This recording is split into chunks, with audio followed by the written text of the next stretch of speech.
Where Ray Gibbs at? Yo, ping Ray in here, bro. We gonna spin the block on them niggas. It's Ray Gibbs TV. Ray Give TV, the hardest working clubhouse YouTuber in the game. Hey, yo, Ray, let's get to the content. It's Ray Gibbs TV. Spin the block. Welcome to Clout Monsters on the 100 ENT side of Clubhouse with Mr. Wack, One Heezy, and the lovely Queen R&B. Today we are doing an interview with Mr. Luce Cannon. What up, though? Hi, Mr. Luce. Where you at? What's up with it? How you doing? Period. I'm doing great. Even better now that you're here. What's up with you? Shit. Grinding. Welcome, Luce. What's up? Welcome, Luce. Welcome to the 100. Welcome, man. Period. 100. What up? What up? We Luke? appreciate you coming through for the interview, man. Yes. Yeah, no problem. Appreciate you. Hey, y'all make sure y'all share the room, ping up. Let them know that we in this. We got Luce Cannon in this for that exclusive interview. Hey, Luce, I hope you ready. I'm always ready. All right, the nigga ain't gotta get ready. He stay ready. All right, y'all, let's get it. Okay, so we definitely we chose you for Clout of the Week. With that being said, I'm gonna pass it over to my team member, Mr. Lavish, and he's gonna tell you why we chose you as Clout of the Week, and we're gonna jump right into this interview. Let's get it, Mr. Lavish. All right, what's going on, Luce? What's going on with you? What's up with it? All right, I say about 3 weeks ago, some video footage surfaced of you getting into a little scuffle. You want to explain to us what happened there? Yeah. So basically, we were shooting season 2 on BET, and then what was going on is we rented a spot for a location, and when we rented a spot for a location, Wack was talking to one of the people. Wack got somebody beat up on set. I got somebody beat up with the fuck. I'm crying. Nigga, I was trying to stop. So look, Wack got somebody beat up on set, and when it was blood everywhere, so they didn't know if it was fake or not. But Wack was like, "Fuck it, I got this shit. I'm gonna try to calm it down." But the nigga was kept leaking, and we thought the nigga was gonna just probably die or something because it was blood, that much blood. And so when the owner came out or whatever, and he was like, "Hey, can y'all leave and stuff like that?" Yeah, we was like, "Yeah, we about to leave and stuff like that."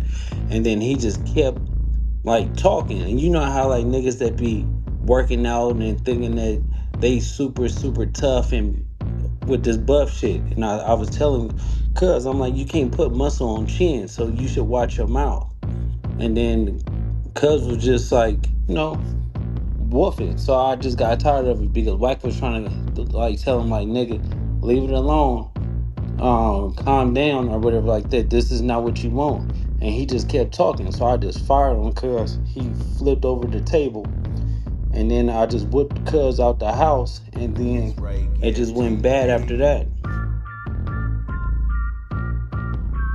Oh. So, Wack started it. Wack started. Okay. That's what made you the clout monster. I ain't of the week. started shit. I was trying to be the peacemaker. Spin the block. Dude was a little hostile, and just as I was calming him down, I don't know, he got a little more hostile, than the shit went where it went. Then I had to try to calm it down again. Shit. I was trying to tell him, I don't know what he was doing there anyway. Like, how you got a rental and then the people is there? Like, do the Airbnb people show up to the spot? Like, Yeah, so it was like some real, I don't know, it was crazy shit because they came out of nowhere like super fast. I don't know if they had cameras in the house, but it was like blood. We was upstairs and there was blood coming all the way from upstairs to downstairs, falling on people and stuff like that. It was that much blood. did get a little bloody at that. I tried to stop that one too. Y'all be reacting too quick. You niggas be. Just when is the fire gonna go out, I think you niggas just think about it and say, fuck it.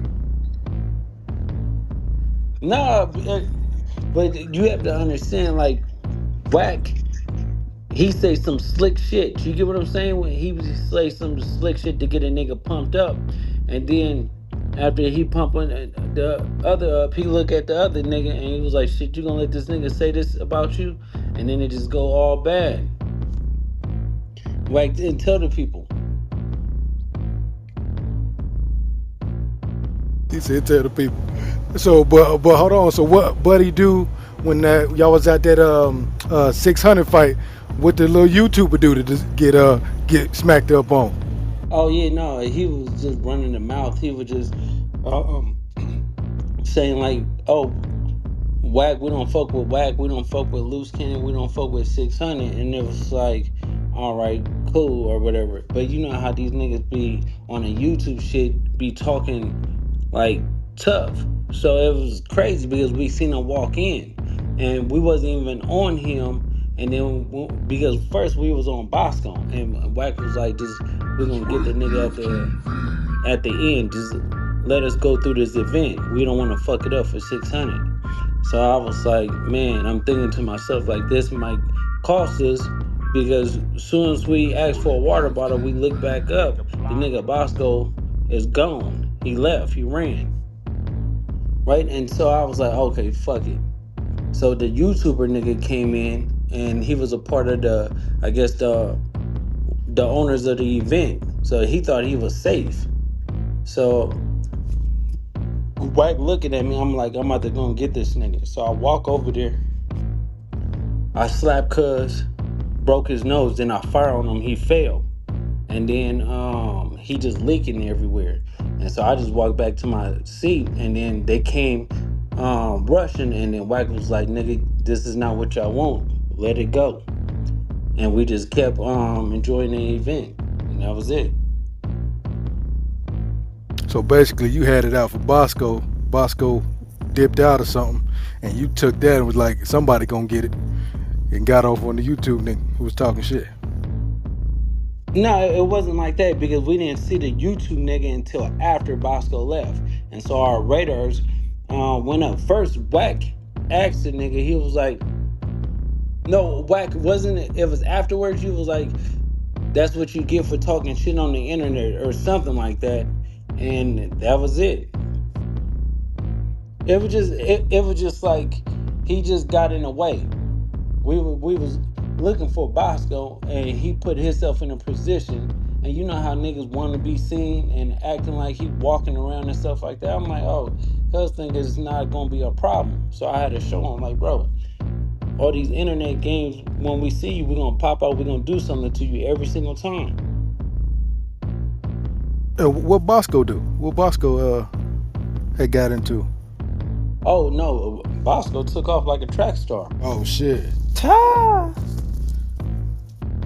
And then after that, I told Wack. Wack was like, yeah, I spared this nigga. I said, Wack, it might cost us.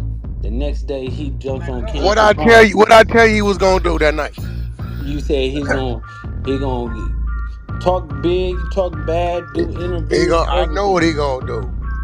But as a man, he know what happened. Like I said, we gonna wake up in the morning. He gonna be talking crazy. He gonna be saying, "Oh, I'm telling you what he gonna do." But right here, I'm looking at him like I'm like, bro, the nigga he wasn't even look up. He was just staring at the ground, my nigga. I'm looking at this nigga like it was going. Niggas would have been hitting each other because he was just gonna ball up. He wasn't finna. I knew Oh, what he so was you gonna you do. saved him. Oh, so Yeah, Definitely. Oh, they was Wack trying to said, get him. I had to watch them niggas all night. Oh, okay, yeah. They was trying to get him. Them niggas was trying to run plays. I'm like, hey, where you going? Come here, let me holler at you. Niggas was hey, no, The Lions was it on. got so bad. The nigga Wack ordered a couple of $1,000 worth of pizza and drinks for everybody at the event because he was like, I just want everything to be cool. And shit, I was on a different timing, but Wack was like, let me just feed these people. And then the very next day, this nigga get on interviews talking about, yeah, these niggas was trying to Draco me, all types of weird shit, but these niggas didn't want no problems. I came back and with my niggas. I'm like, bro, you didn't come back. You's a sweetheart. Like, bro, you's a real life buster. Wack saved you, and Wack knew. He was like, as soon as he left, he was like, he gonna come and start popping it on the internet. And literally 24 hours later, he was doing that.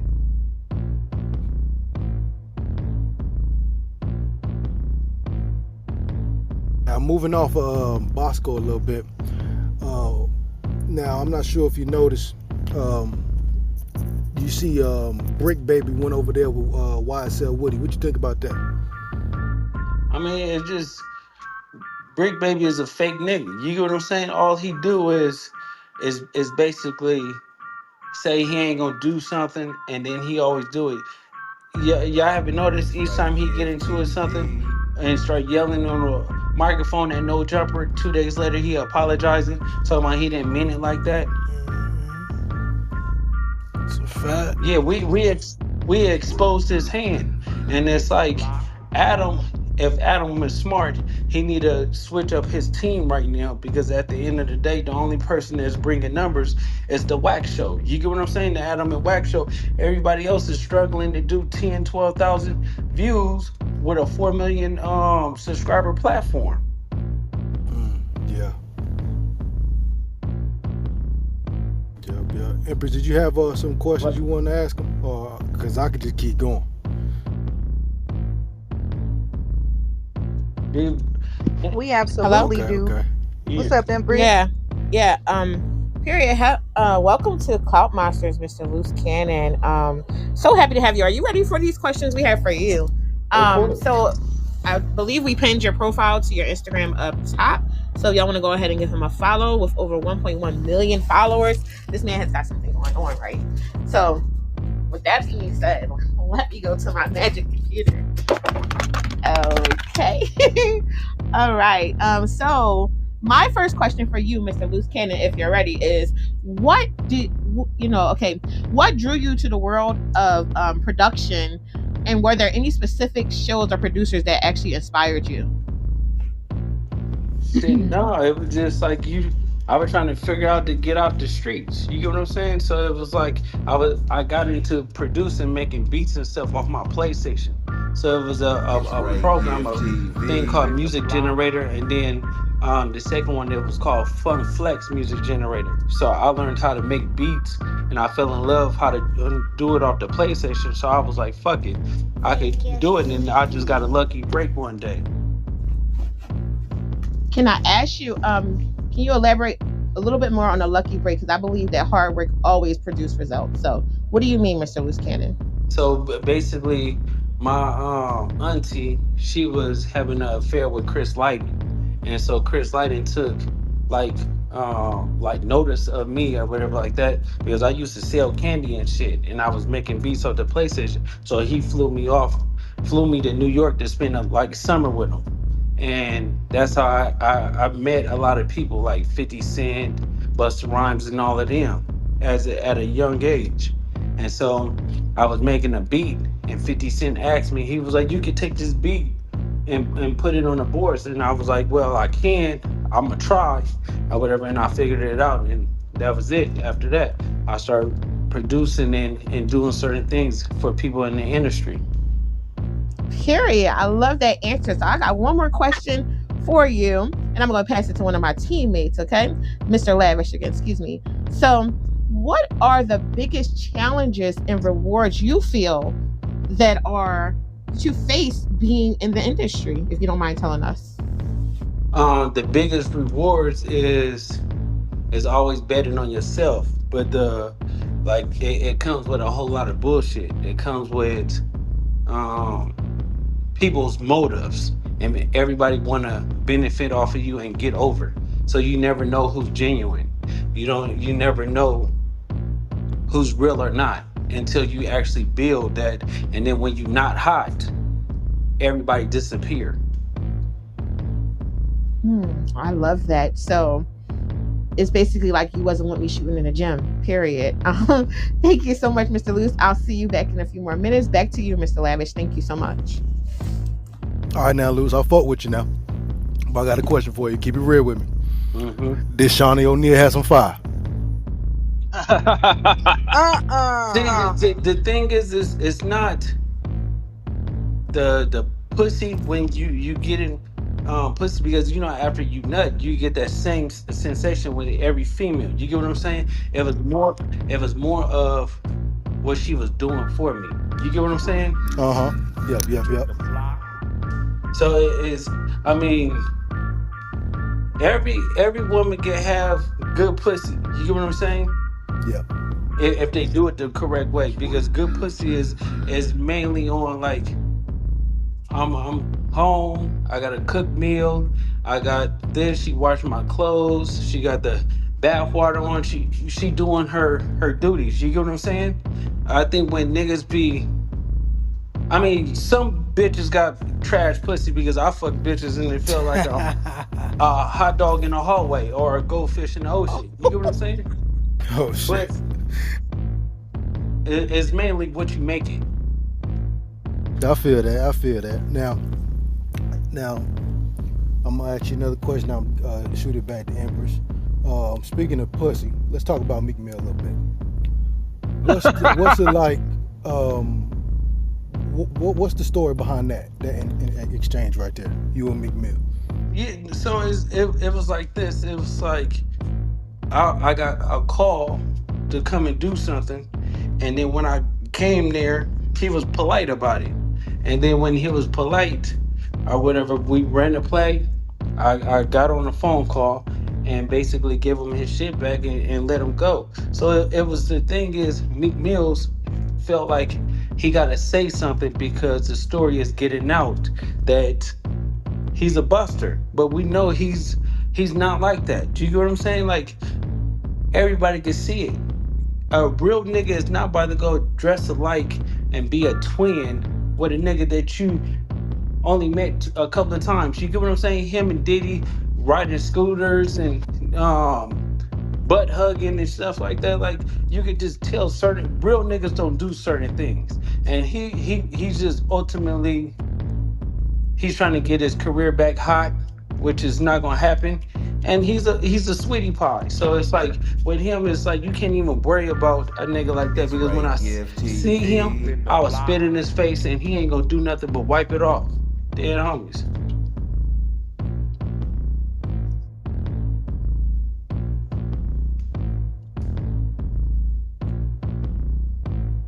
Hello? We can hear you. There you go. Oh shit. Yeah, he said back to you, Empress. Okay. Okay, all right, I'm sorry. Okay, so I definitely had another question, not some questions, excuse me. Can you walk us through your career journey from early days to your current, right now in the present? Can you walk us through, how was it before to comparison to is it now, if that makes any sense? Yeah, because it's different, because when I first got the spotlight, it wasn't really like the internet shit. You get what I'm saying? It was all like word of mouth, and you work it, and it was more peaceful. Now, to coming from today's day, everything is on the internet. Everything is like, like it's tricky, because you could do something.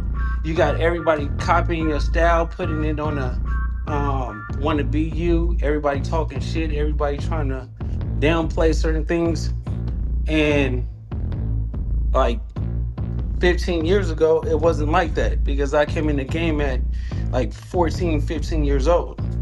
So it was like, naturally, it's like, okay, you work, and it's like word of mouth. You could just work hard and you could focus and you could do certain things. Now there's social media, everybody talking shit, popping it. You can't concentrate, you can't do certain things, and it's like you can't really move around like you really want to, because it's like, if I go here, I'm gonna wind up doing something.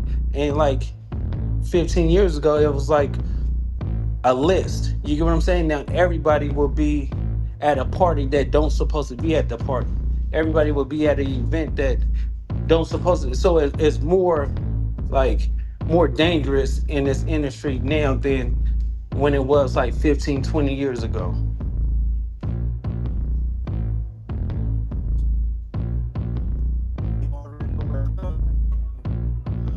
You're in the Matrix, Mr. Cam. So my homegirl, my teammate Miss Rue, want to jump in and ask you a few questions that you're gonna share. We're gonna share this spot real quick. So Miss Rue, the mic is yours, sweetie. Let's get it. I wanted to ask you a question in regards to, because I see a lot of chatter, a lot of trolls out there when it comes to you and your name. What are the misconceptions people have about you? It ain't so. It's a lot of trolls and stuff like that, but it's like it's like I got the wacky effect. You get what I'm saying? Where everybody want to say your name to get attention, and they want you to say their name so they can feel like they could get the spotlight. You get what I'm saying? But they really don't understand that it's God given. It's not my choice. God gave it to me.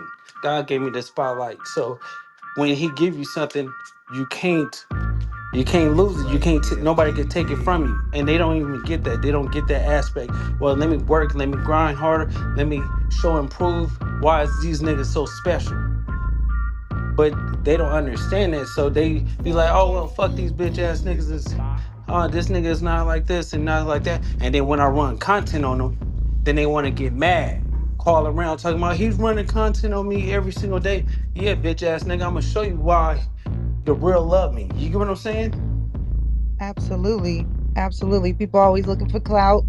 They definitely want to ride people coattails. You know what I'm saying? So I absolutely 100% understand that. Rosetta, are you there? I know you had a question you wanted to ask. Yeah, hey Luce, this is Rosetta. I ran a story a couple days ago about Black China and her ex dude filing charges on her for abuse. I wanted to know how you felt about that, or what do you think about it? No, so basically it's like everybody have a past. And I don't want to sit there and say something that could get her ultimately, caught up in anything like that. So it's like I have to wish her the best, and I hope that she's on the right path. You get what I'm saying? Yeah, Because yeah, everybody got skeletons in the closet, but people don't really understand that she's still a mother. So when people saying things like that, her kids is old enough to be on the internet asking questions all the time. You get what I'm yeah. No, saying? I get it. So Yeah, so it's really a tricky situation, and I feel like the nigga twin is broke. You get what I'm saying? And he looking for a way out. right. Because he waited. Like, I Because mean, even though they say you're not supposed to ask a victim why they wait, but he endured a lot for a long time. He's claiming to just now want to say something about it. yeah, so ultimately when how I met twin is I was China was with twin or whatever, but then I was fucking China, and then I FaceTimed the nigga. I said, "Don't come back home." Mm. Oh, okay. You FaceTime who and did who you FaceTime? I FaceTime twin because I was hitting it on from the back on the couch, right? And then she was like, "Oh yeah," I'm like, six so don't worry about it. So I FaceTime the nigga. I'm like, "Hey, cuz don't come back home or whatever like that." And then nigga start crying. So I knew I was like, "Oh yeah, cuz is a buster." What twin? Wait, hold on, bro. What twin you talking about? Twin from Atlanta. Twin from out here though, but he be in Atlanta. The one used to work No, with Future. You know Twin from LA. he is. Yeah, nigga, Twin out the low bottoms. Oh yeah, yeah, yeah, He yeah. like I think he from Faux Trey.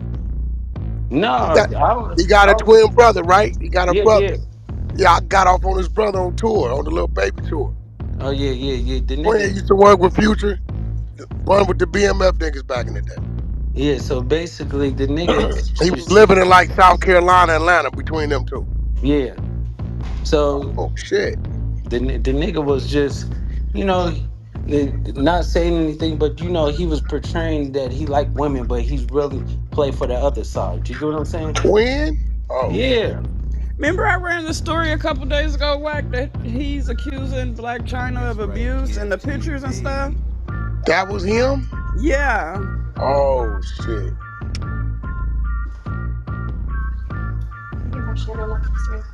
Yeah, I didn't know who she was with, Luce, before you. Yeah, she was with him, and then basically, The block. um, she, when you run into a real nigga, you run the shit. You get what I'm saying? Some niggas run their household, and some niggas run through their household.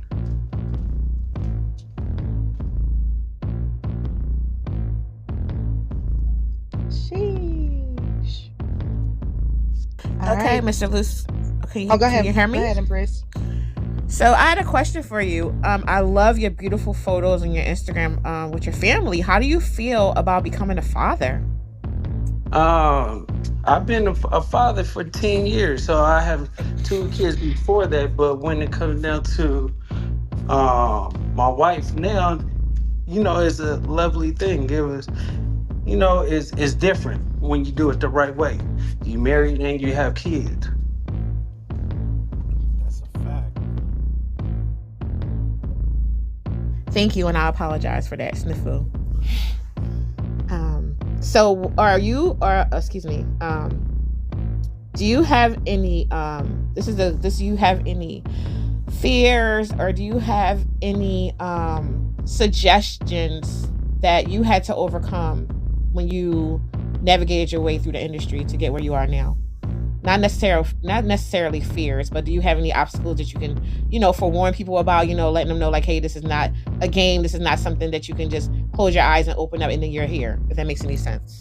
Yeah, no, you have to watch everybody. Everybody tricky. You get what I'm saying? It's like niggas would want to catapult you if they could fuck you. Or niggas want to... The shit is just really tricky. It's like the devil's playground. You get what I'm saying? So it's like you have to stand on morals and integrity to be in this industry. Hey, so Luce, I just had a quick question, man. Piggybacking off that. We can't hear you, Cam. You got to speak up a little bit. Can y'all hear me now? Beautiful. My bad. Yo, so Luce, I just wanted to piggyback a quick question off of what Empress said. We heard you say you put God first just a minute ago, your relationship with God and everything. I just wanted to ask you, has there been a time in this industry that really made you, like, question your position in life, or question what God had coming for you? Like, some shit fucked up, and, you was like, man, God, why is this happening? Like, can you speak on that? Hell yeah. Why I kept getting shot. So that's the most difficult thing, is because when you do so much good and you want to do things, I know in my past, it says what you sow you shall reap, or what you reap you shall sow, vice versa. So it's like I did a lot of fucked up things in the past, and then when I try to change or whatever, shit kept happening to me. You get what I'm saying? So when stuff kept happening to me, I'm asking God, like, damn, God, like, what's going on? Because when I'm changing, all these hurdles and stuff is coming my way. And it's like, I have to keep going through this. I get shot or whatever like that. Then I lose a deal. Then I'm about to be in foreclosure in one of my homes and stuff like that. And it's just like things just kept happening, and I kept asking God, like, why? So one day I was like, forget it. So I fasted for 3 days, 3 days, 3 nights.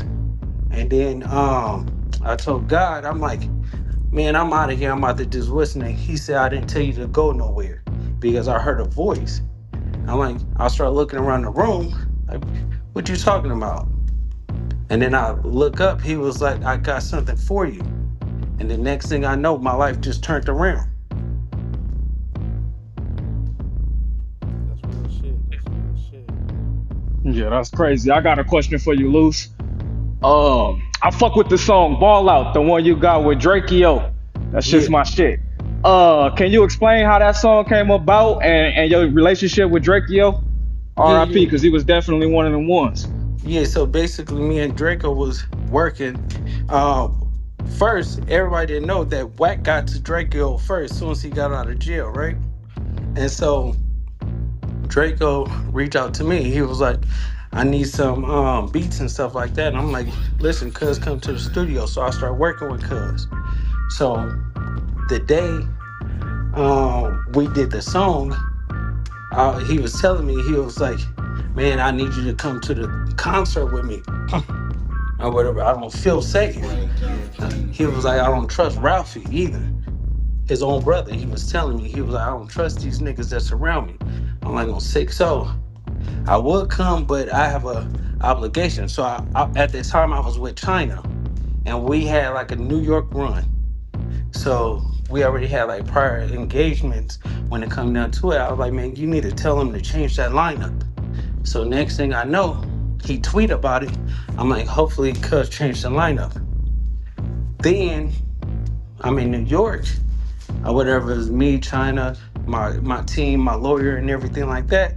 There was his girl called me, and his girl was like, they just killed Draco. I'm like, bitch, shut up, stop lying, stop capping. So I hang up the phone, right? And then his mom called. Like, they just killed my son. I'm like, what the fuck? So I just automatically, I lost it. I shut down. And it was just fucked up because he was just telling me the day before, like, that. So when y'all see the footage, all we was doing was just doing behind the scenes footage. When I came back, we were supposed to do the video, but it never happened. And it was just like super fucked up. You get what I'm saying? Because he was a real nigga. He stood on everything. Right. Yeah, R.I.P. Draco for sure. Long live the ruler. Hey, Luce, have you always been a religious person? Yeah, yeah. See, I've been playing the drums since I was 3 years old. So it was like in church. So I was always religious and stuff like that. I just didn't know like how it is. Like now I feel like they force you to be one way. You know what I'm saying? And I feel like Yeah. if God knows you and He knows your heart, He knows what you do, that things is gonna be different. Is how your relationship with God. You get what I'm saying? And so, God blesses the just and the unjust. So people don't really understand. With me, it's like, yeah, I be on some devilish shit. I shoot a nigga straight in his face, and then tell God like, shit, you should just stop this nigga. You get what I'm saying? But that's just a relationship I have with God, because I'm not gonna be fake and phony and try to pull the wool over his eyes. I'm just that type of nigga that's gonna just keep it real.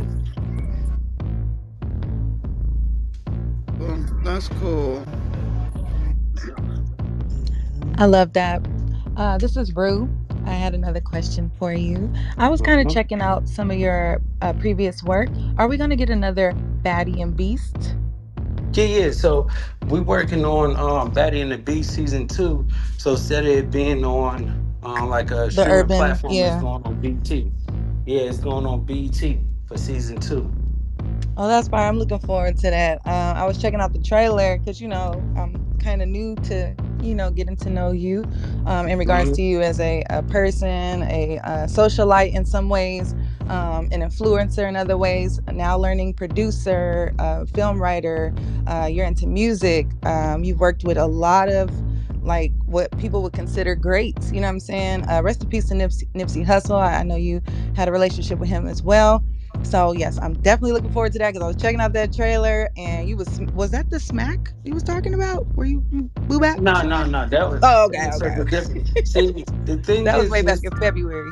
Yeah, yeah, no, a lot of that shit going on. Like every episode, I'm fucking a nigga up or doing something in there, or it's a fight. It's all types of drama in there. I love that. I love y'all's relationship. Like you guys really are kicking butt. I can tell.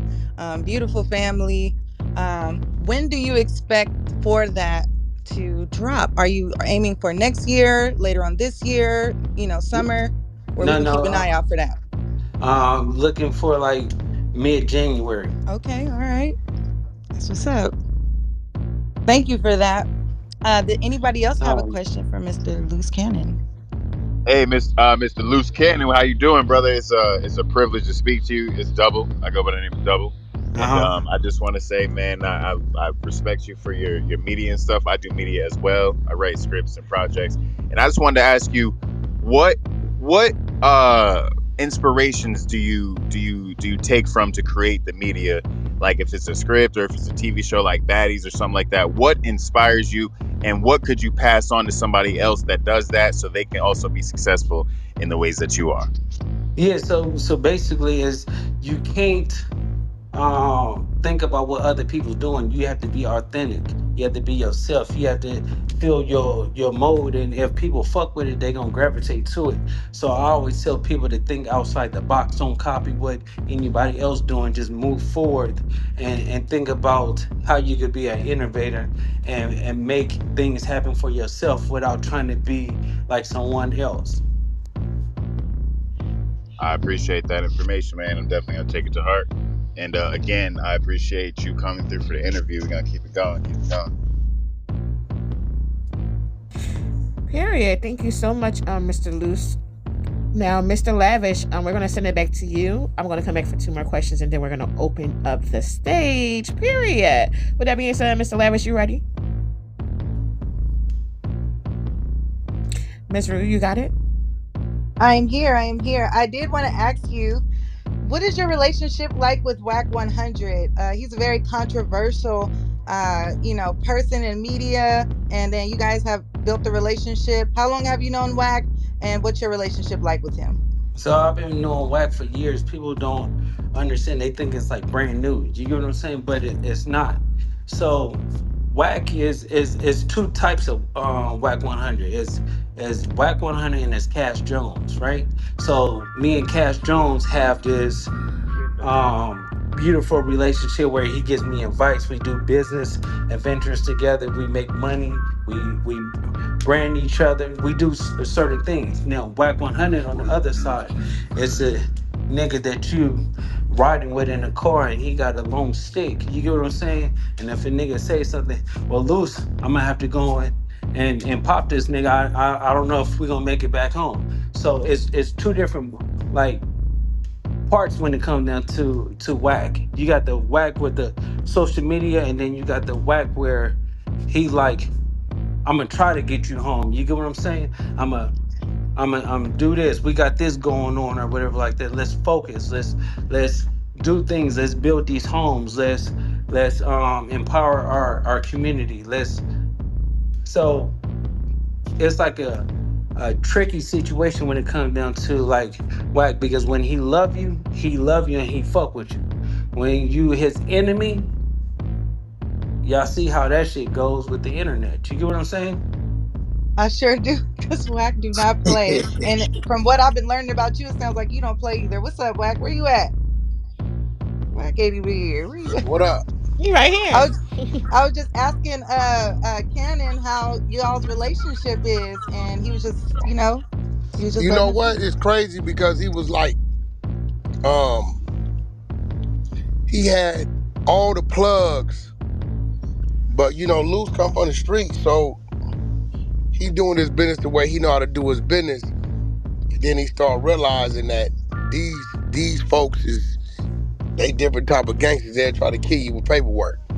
So Facts. lately, what I've been doing is educating him on how the paperwork's supposed to be to protect it. So he quick to say, "Unc, you got it." I'm like, I'm gonna show you what I'm doing, why it should be done like this, how it should be done, reason why we doing it like this. That way you know. So you know, I'm just trying to complete him. You know what I mean? So he understand everything A to Z. Most people will be like, all right, I'm going left and right, man. Oh, I know you want. Most people will be like, all right, well, I know this and he know that, so I'm gonna keep it that way. That way he always got to come back to me. I'm gonna show him what he not doing right and show him the things he don't know how to do so he can do them himself. Luce is one of them guys that's appreciative, and although he may not have to, because you taught him the game on that end of it, he still come back to you anyway. So coming from where he come from, where I come from, when you find people that's genuine like that on either side, it tends to bring y'all together, make your bond tighter. Cause Luce will tell you, I don't trust shit. No, I no. second guess, third guess, cross, there's troubleshoot, devil's advocate, everything. Yeah. So, well, see, me, I'm more laid back, and Wack is like the aggressive nigga. I'm more aggressive when it comes down to okay, let me go hop out and do my stuff. Wack is just all around aggressive when it comes down to doing everything, and you be like, damn nigga, like these niggas got a couple of $1 million for us. Wack, like I don't give a fuck. Ain't nobody about to tell me shit, and that's just how he is, and it works for him. It works for Well, me. the thing about it I is, love that. a matter what it don't matter what it is.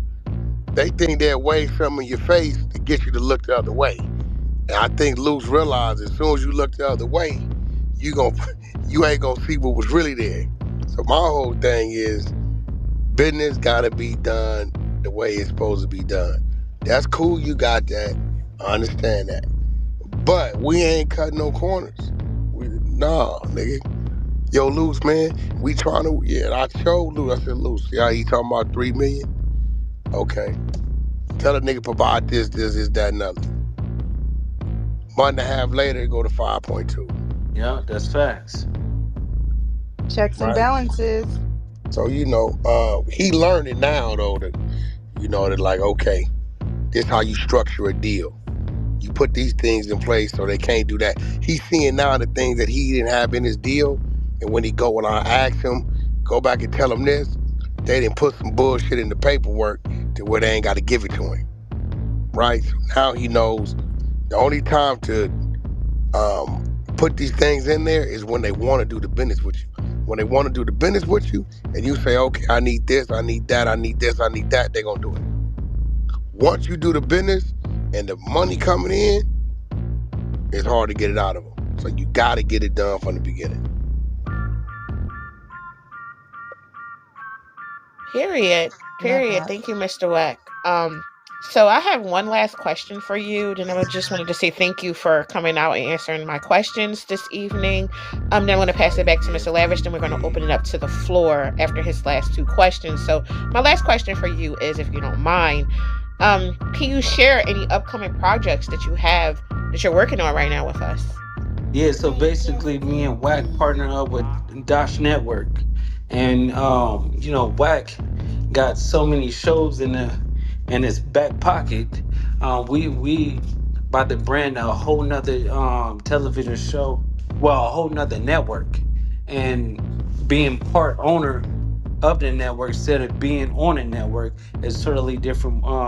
Like it's a whole different ball game, but we had so much success with my show, and we learned like the do's and the don'ts and stuff like that. So I think this is going to like show the world like anybody could do anything, because I never thought that I could be a part owner of a network until Wack helped me with the Batty and the Beast show. It did so well that BET was like, fuck that, you don't need to be on the streaming platform, we need to put you on regular TV, and that's where we at now. Oh, that's dope. I had no clue Wack was a part of that. That's what's up. Yeah, Wack was. Period. I just want to say thank you again. Mr. Lavish is on you for the next two questions. I know the stage is going to kick our ass if we don't give it back to them soon. So let's get it, Mr. Lavish. And thank you so much, Mr. Loose Cannon. No problem, thank you. All right, I got two more questions for you. Now, pocket watching. How much you clear off of that Batty and the Beast? We did 5.2 God million. damn, good shit. Now, another question. My last questions. Well, I mean, you have to understand, it was over 10 million. Me and Wax cut is $2.6 million each, which is equals up to 5.2 million. Yeah, that's good shit right there, man. That's good shit. That's fire. For your own Yeah, content, yeah. that's fire. Damn. All right. My last question. To pass to the stage. Is you could probably answer this too, Wayne. Is your arms tied?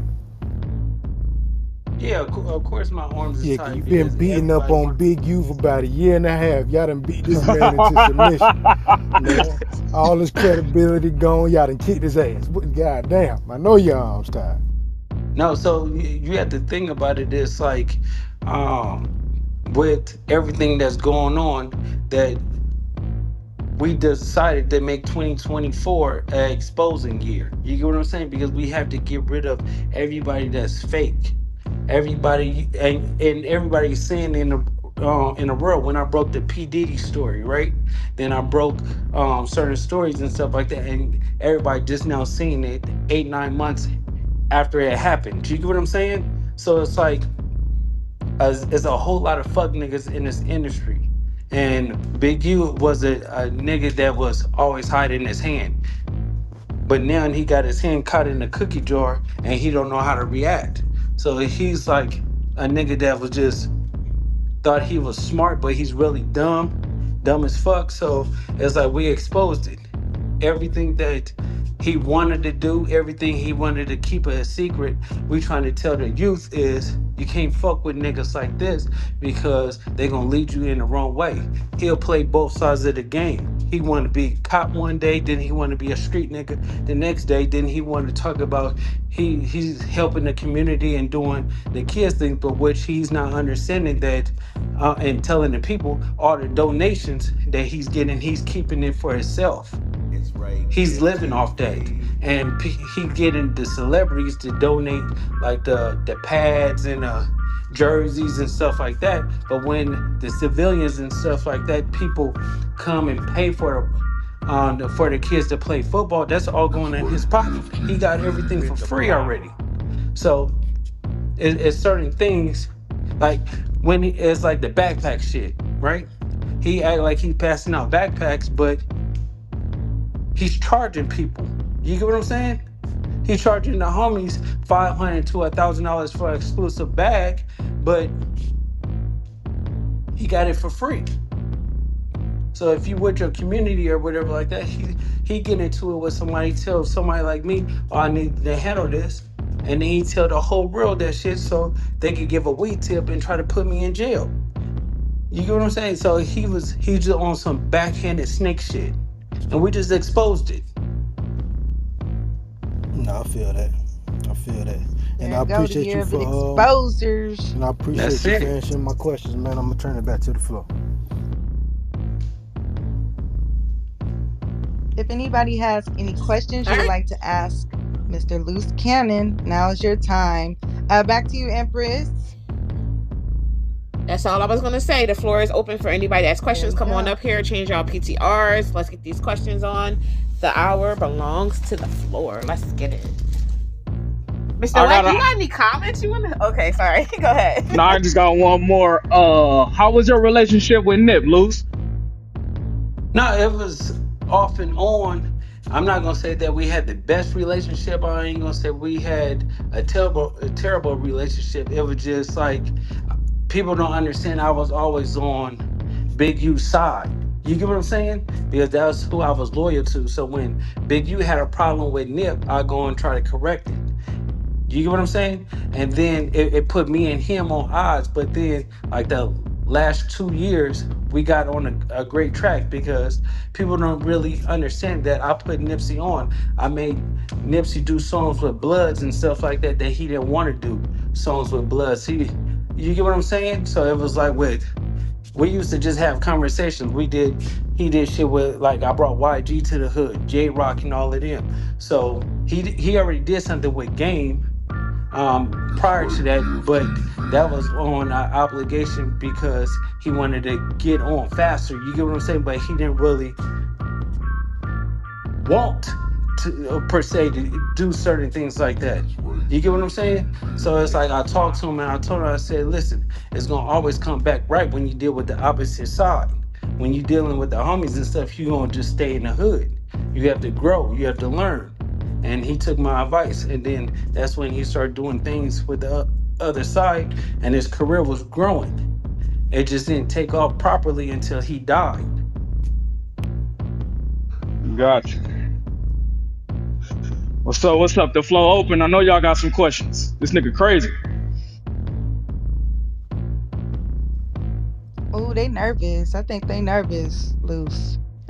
Don't be nervous, Hey, y'all. Luce, you still doing your music thing? I know you got a lot of projects, with when it comes to the social media or the TV show shit network, but you Yeah, still be yeah, doing your music thing.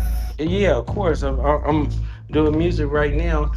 I got something in the works that I can't share until it happens.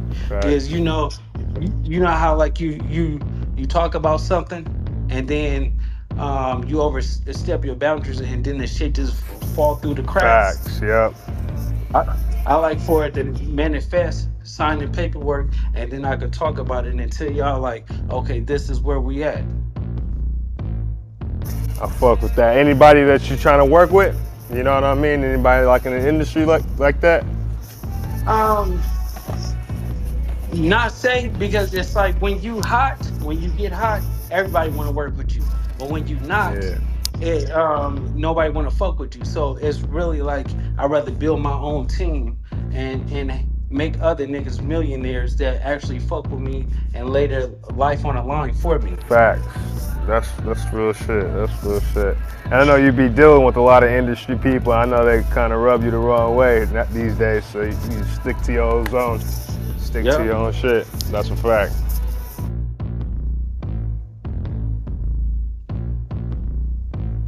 Yeah, this has been a really nice interview. It's nice to know all these different points of view from you in regards to the questions that we're asking. Let me see what's going on in the chat. What we talking about, chat? I got one more. You I got didn't. one? I Okay, here we Yeah. go. I had no idea you was connected to Chris Lighty. For the people that don't know who he was, can you give a little detail about him and how he was as a person? Chris Lighten was amazing gift, to this world. Like people don't understand that he put on so many people. He managed 50 Cent. First, he had a management company called Violator Management. So he had, 50 Cent, Busta Rhymes, Diddy. You got like Mona Scott and everybody that's got is big today. Chris Lighten put on that was from New York. You get what I'm saying? So a lot of people don't really understand that it was his branch and his media and everything else that really made people and put people in position. His creativity and his mind to go and get it every single day. And I seen that when I was a kid. I'm like, man, one day I want to, be just like him. That's facts. R.I.P. that nigga. Hey, so I gotta ask you, Loose Cannon. uh, Not too long ago, you had all the cameras in Carl Winslow's face. I'm crying. What's up with that? The Diddy party. So Yo, listen, what's good? the thing with Carl's Winslow is like, yes, he never met me. You can't meet me when you bent over. You get what I'm saying? Like I'm Oh, really wearing it out.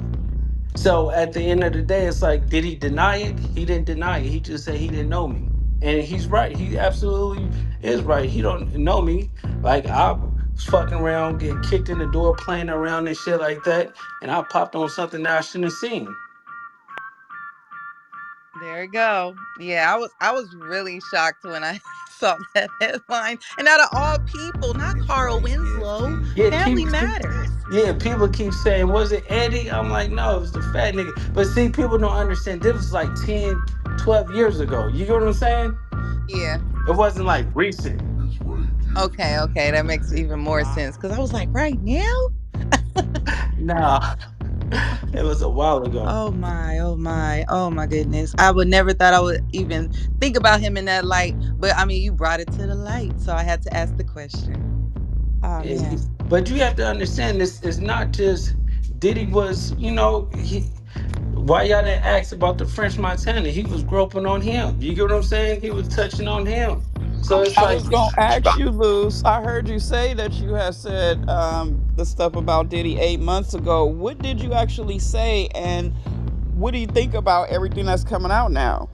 no, it was just certain people need to be exposed. It's like R. Kelly, we could just say he's a great R&B singer and songwriter, producer, and stuff like that.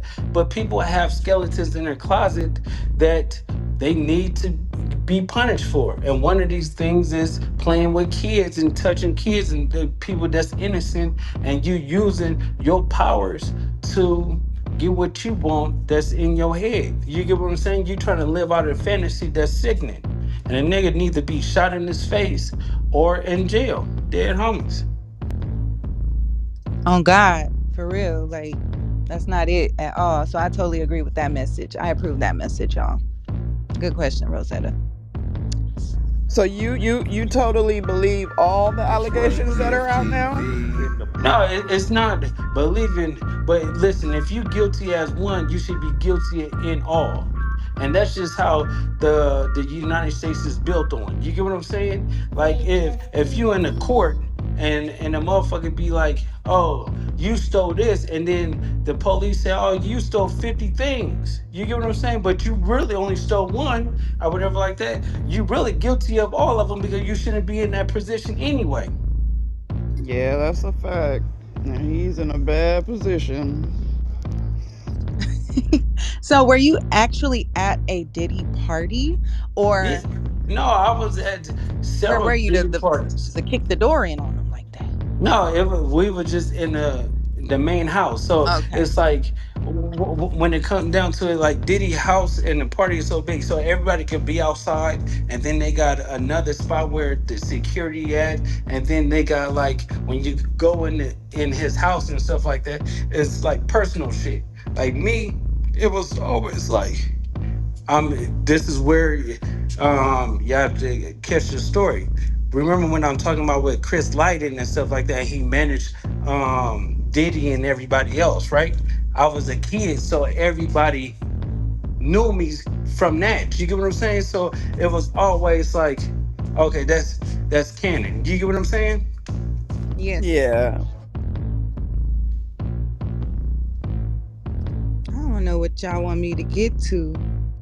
What y'all want me to get I to? know, Rue, they hot in the chat I have now. a I have a Okay, so question. listen. Okay, so I got a question. I keep seeing it. They want to get to the Big U FaceTime video, right? So let me explain this to y'all, right? So me and Wack is going through a problem with the network. This is what we waiting for our check, right? So basically the network is basically saying like if we give you the footage and then they come out and Big U sue us because he already sent us a cease and desist or whatever like that, it will ultimately fuck up your pockets. So it was either us saying, let's get paid first and get the footage afterwards, and they would still put it out. So we trying to get the bag first, but the footage is still coming out.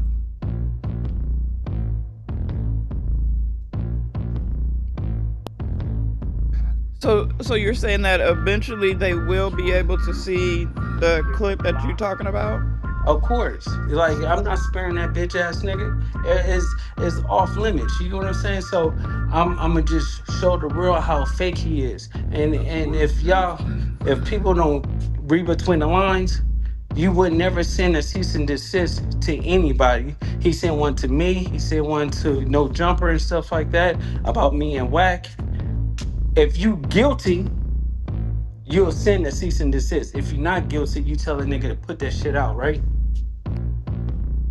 Yep, that's a whole fact, Luce. A whole fact. So a lot of people don't understand like the certain things when it come down to a cease and desist. If it was just me and it had something to do with me, I just tie that shit up in the court and fuck it and just write it out. Get a nigga probably a couple of $1,000 afterwards. But it's a company. You get what I'm saying? That's attached to the situation. So they don't want to take that chance and ultimately cost them millions of dollars. They in the business to make money, not to lose money.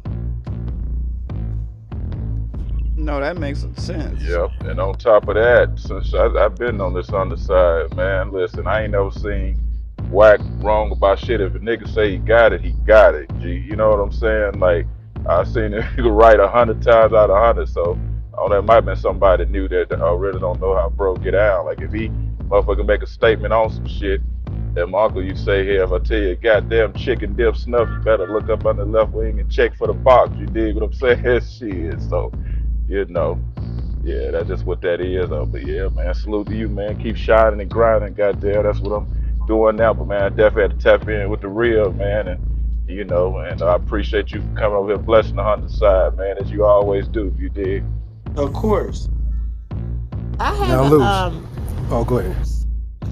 Sorry. You can go, Mr. Lavish. I can wait. Sorry about So now, that. Luce. Now, I know you don't understand what the hell he just said. I know this. But my question is, as far as like podcasts and stuff like this, do you have aspirations to make your own podcast, or are you going to stay in the network lane as TV and like your episode that you put out on Urban Flicks? No, no. So basically, we about to shock the world because me and Wack is starting a podcast called The Exposers. So it's gonna be on Dash Network.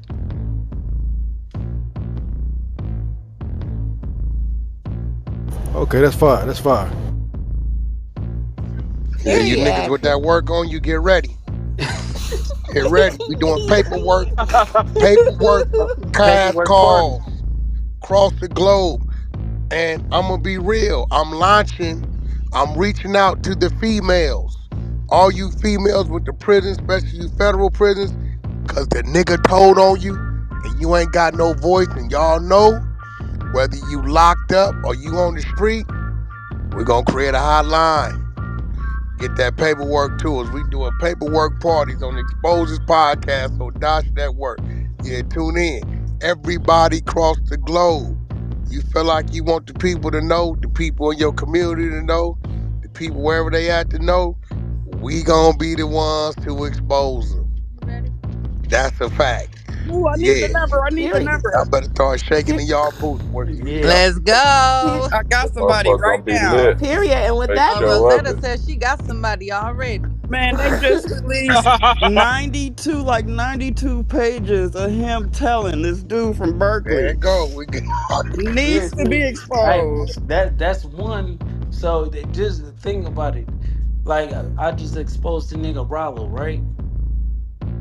Like, he was going at and saying stuff about Yo Gotti and Big Juke and stuff like that. But this nigga backyard is dirty than a motherfucker. So, I gave him opportunity to clear it up. He didn't want to, so I put out the paperwork. And now they calling him the biggest rat. His nickname now is Rollo the Hamster. So it's starting. well, that's gonna be dope as fuck. My question is kind of awkward, but it was kind of like, because we were talking about casting and stuff like that. I want to know how do you cast? Like, is that like a long process? Do you like go to like certain places, or you just like when you're on social media, you're scrolling, or you just do it the original way with the headshots and experience? How do you cast for your shows and stuff like that? No, it's basically Wack gonna put everything together, but I like to feel people energy and see if they could, how they do on camera, because it's a difference between talking and showing the things, and then when people get on camera they get shocked. So it's like ultimately you have to see all those like all those details for somebody to ultimately be casted. Because like you can have headshots and the best bio in the world and stuff, but when you get somewhere, it don't really be like that. You get what I'm saying? People just be good writers and a beautiful face, but that shit don't cut it. It have to be all across the board. That's a fact. So the ultimate question from the Cloud Monster team is, Mr. Loose Cannon, how did you get your name? Let's talk about it. Period. So basically, I got my name from like my grandmother. So I was just like wild. So I was like, always getting in fights, always getting into trouble. Like the big homies used to come knock on my door, be like, this nigga is acting up, or whatever, come and squabble him down or whatever. So They used to do that, and then my grandma be like, "He's a loose cannon," because people don't know my daddy. Um, he's on death row, and I never really got to meet him. You get what I'm saying? Because I was conceived in jail. So basically, it's like um, they was like, "You just like him," but I think he's gonna be worse. But I went to prison, and when I went to prison, I'm like, "Yeah, this not it." I'm into getting the money and doing things like that. So I stopped really doing certain things. But my grandma ultimately gave me that name, calling me like, "Oh, he's gonna be a loose cannon. He's loose cannon, and all this other stuff. Watch him. Let's keep him in our prayers and stuff like that." And it just stuck with me.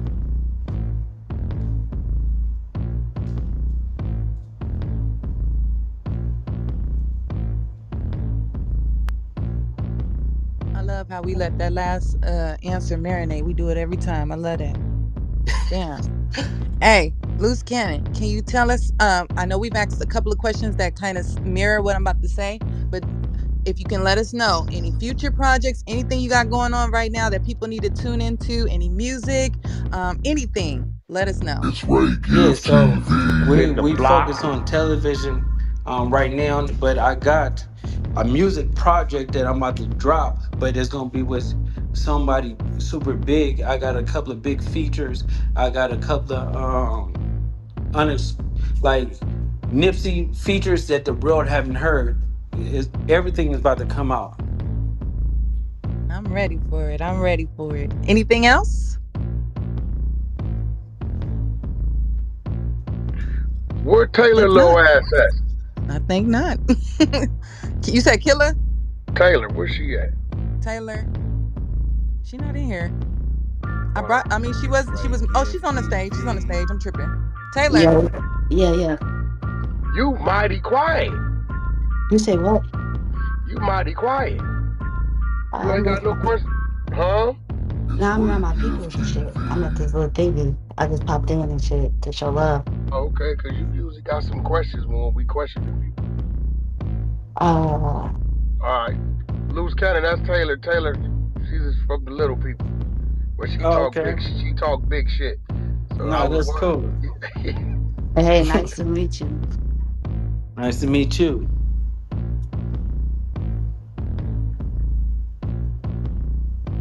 But yeah, y'all gotta ask me anything. There's no secrets, no nothing. If y'all want to know something, just say it.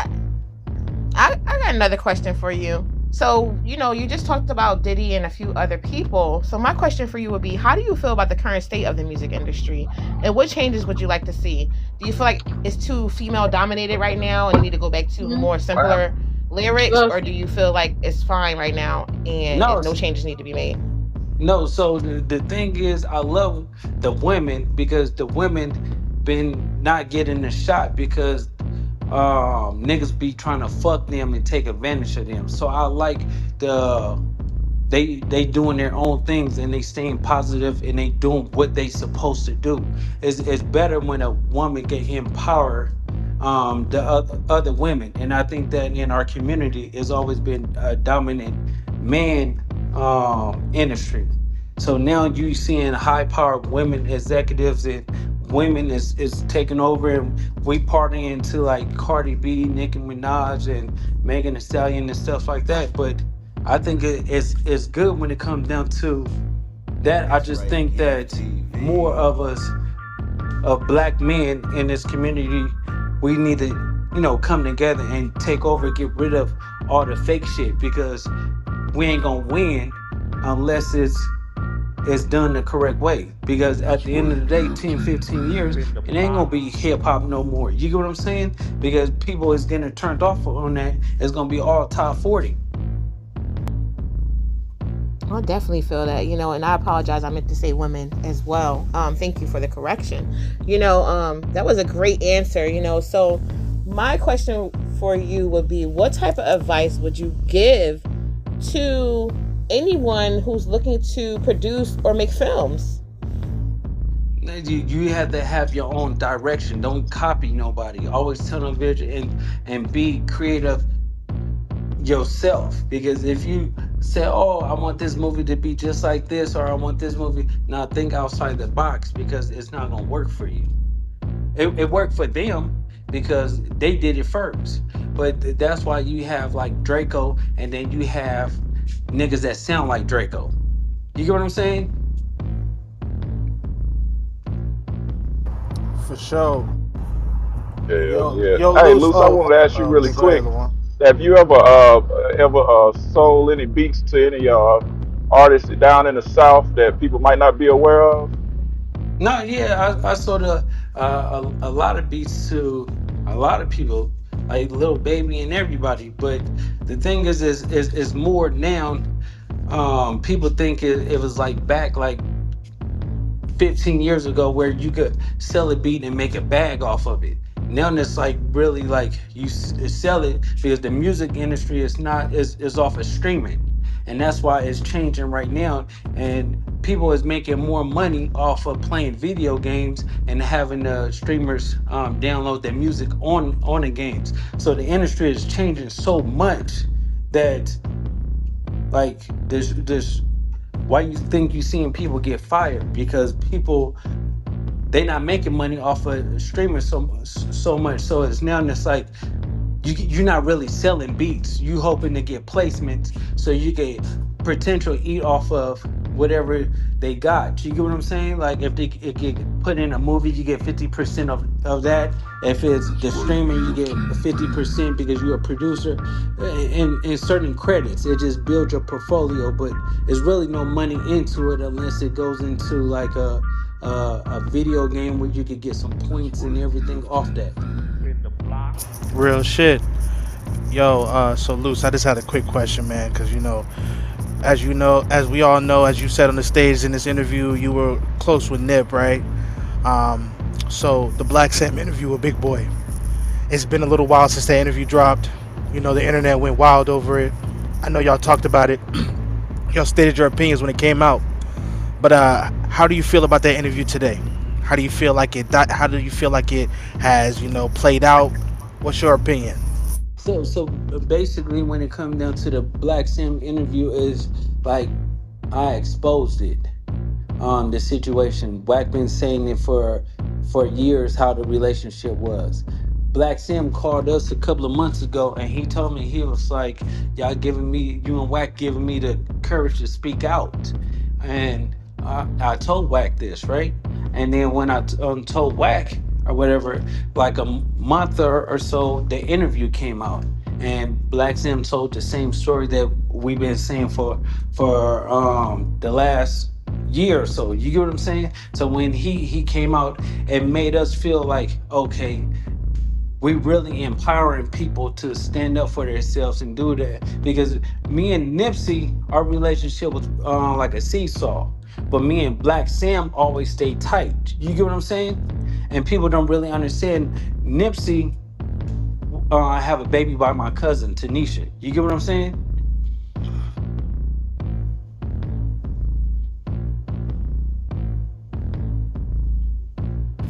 Hey, Luce, I got a question. Since you and Wack are about to drop this podcast with the exposers, do y'all have any people off top, like right now, that y'all gonna expose that you can name drop?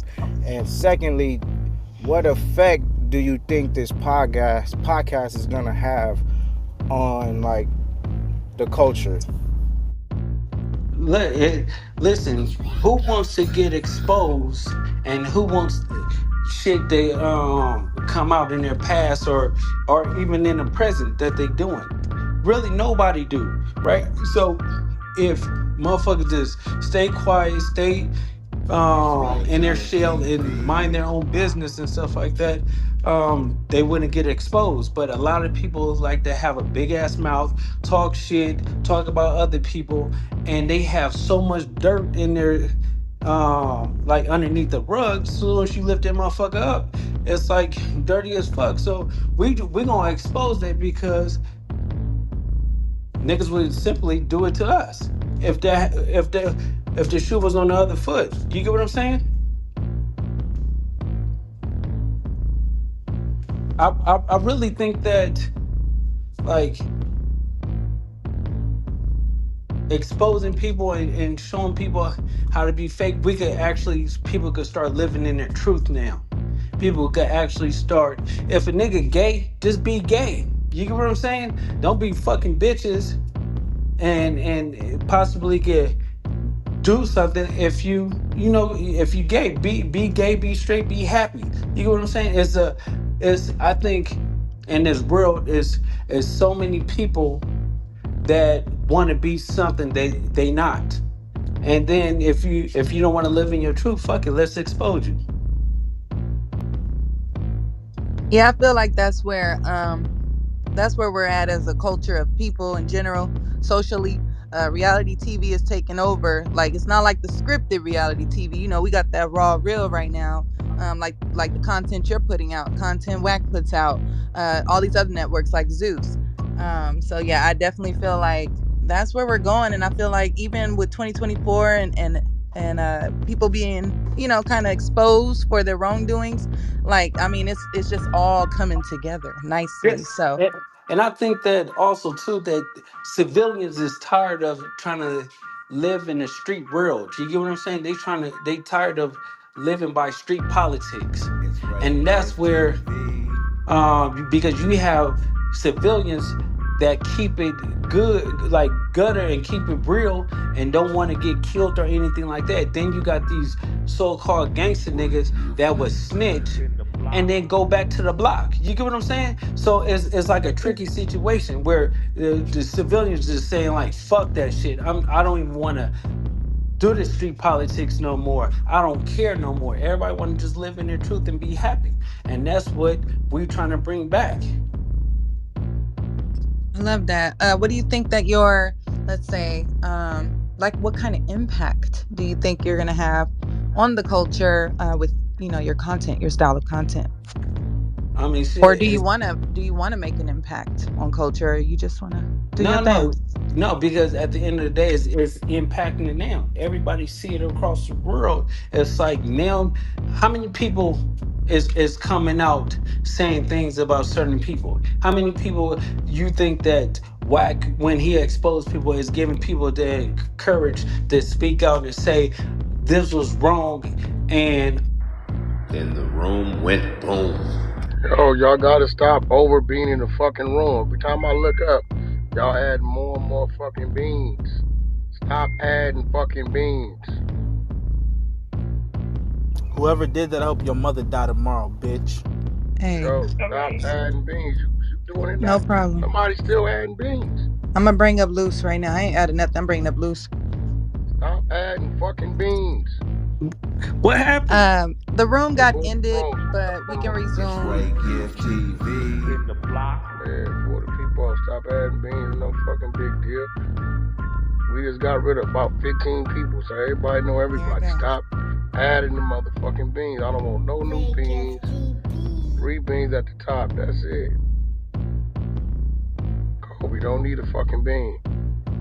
Running back up. Don't bean no fucking body. You hear that? You understand that fucking No language? problem Don't at bean all. nobody. You ain't gonna get no problem Stop with me and beaning. Empress. Stop beaning. Stop beaning. It's fucking simple. Nigga don't need a bean to ask a question. Control the beans. That's it. Just leave the 3 up top. That's it. There you go. Well, sorry for that interruption, Luce. You were in the middle of explaining. You were not explaining, but more so answering the question. I low-key kind of forgot who was asking that specific question. Send me a screenshot of whatever the stage was. I got you. I'll be able to figure it out now. I've been waiting for the next one to go.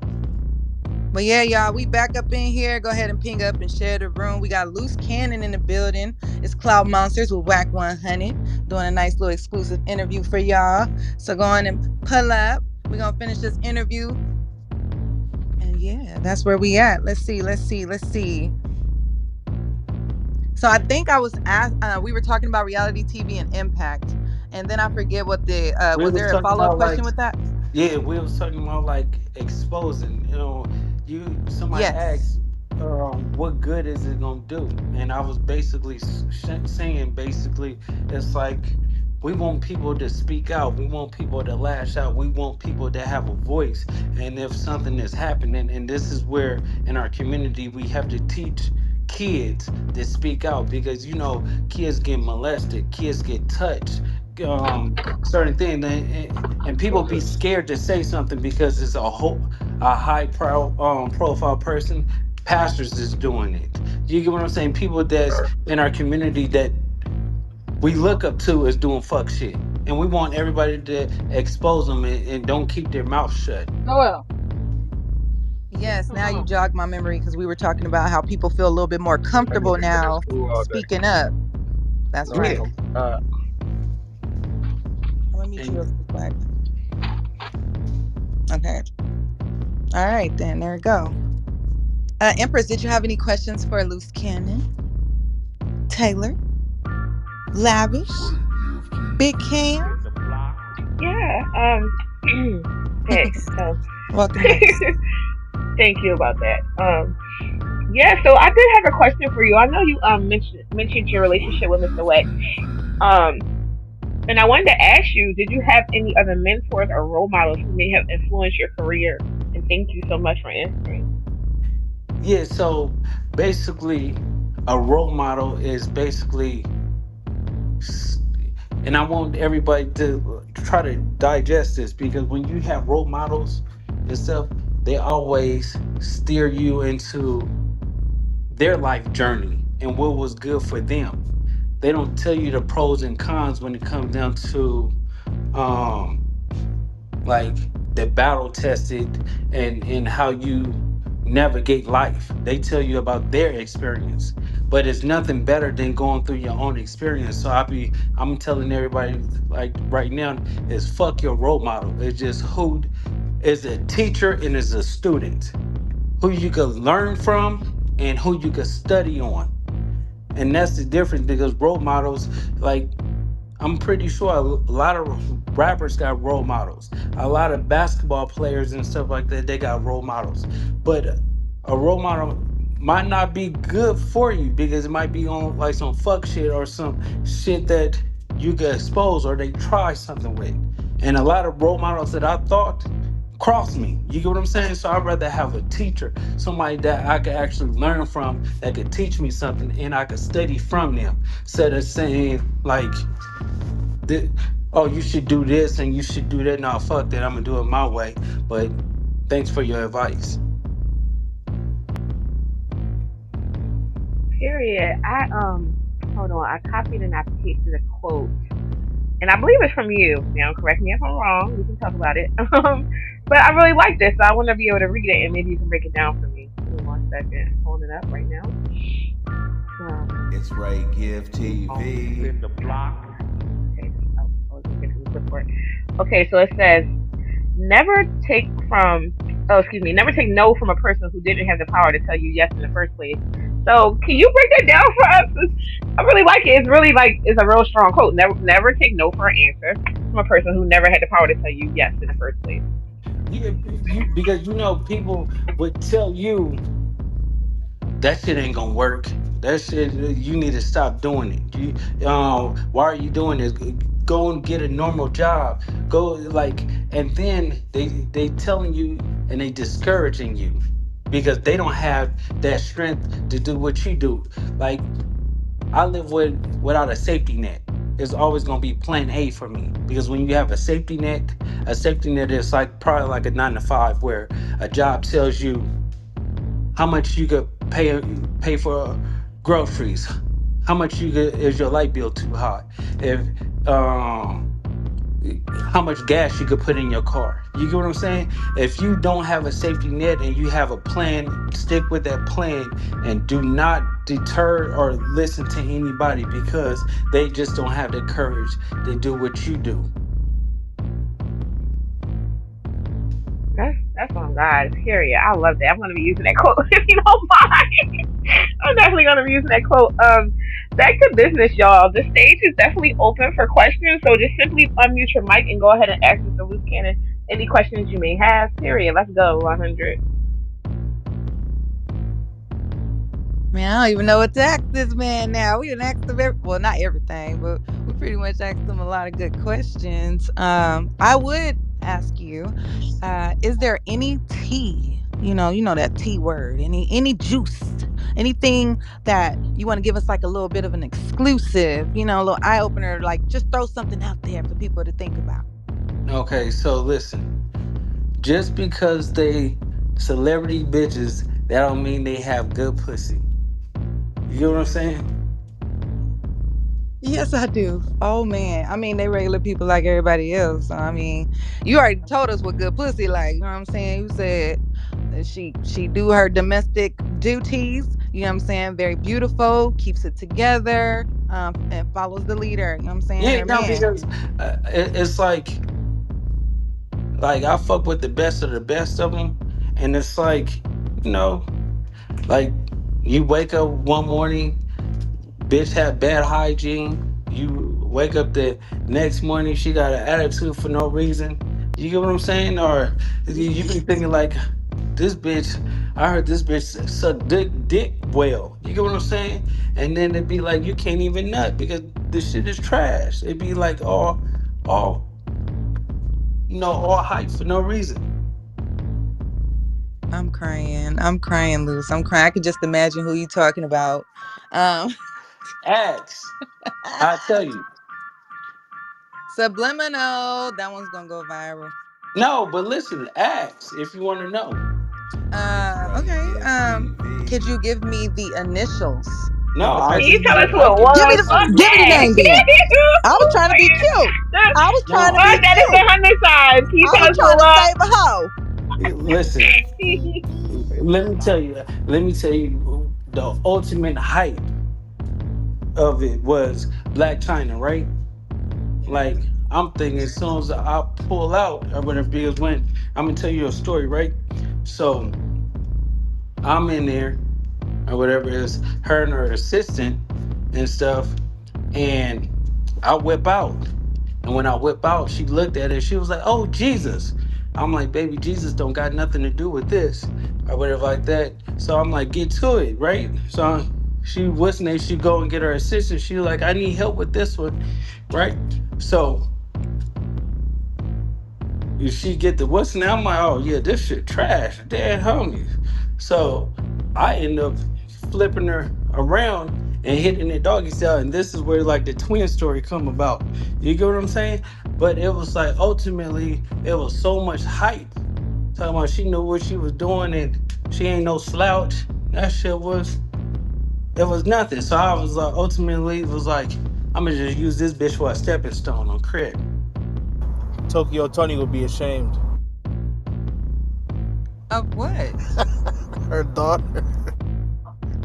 For what? She the main. The apple don't fall. I mean, what is the acorn don't fall far from the tree. So I believe him when he say what he said. He said what he said. Okay. Yeah, but it was a lot.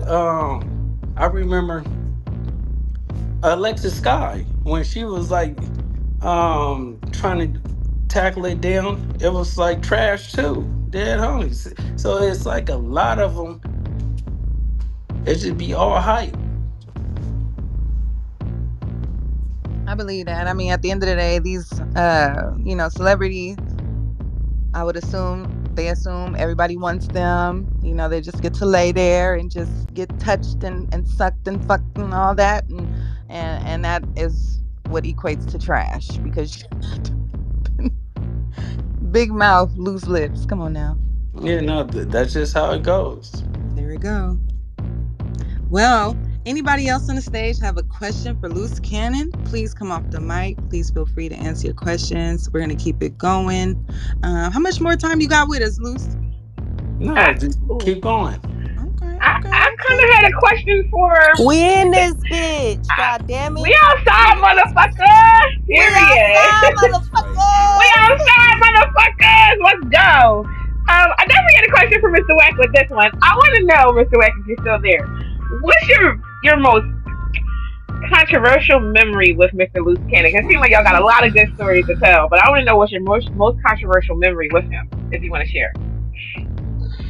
Um, I ain't gonna talk about that one. Shit. I'll talk Wow. about it. Look. Hey, Oh let Let's shit. me. talk about. Hey, let He me was No, tell no, about I'm you. to, not. but he had the No, background. I was just thinking about something. I'm not gonna talk about that situation No, because just say it. Or say it. Why? nah, because y'all was just on the phone.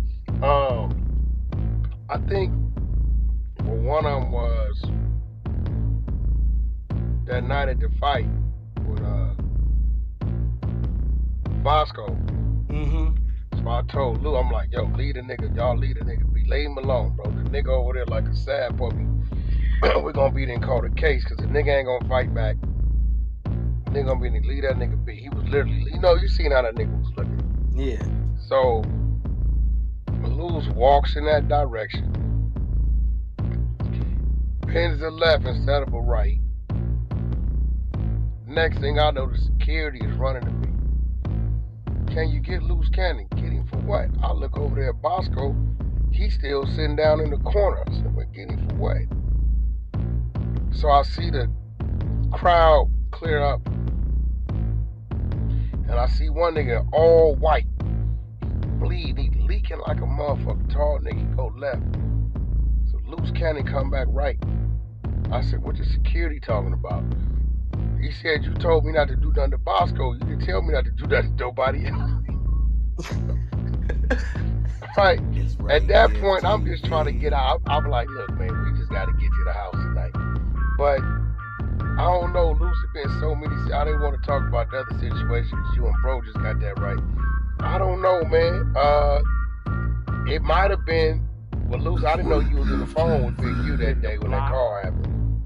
Mm-hmm. You was in the car with the nigga. I don't know. You tell him shit. It been so much shit. I don't remember. No, Still got shit going on. listen. Let me tell y'all the thing is when this nigga Wack calls me at 12 o'clock at night, cussing me out because out of nowhere, talking about, motherfucker, you was supposed to be doing this and doing that. Like, but it's a good thing because Wack makes sure that you always on your toes.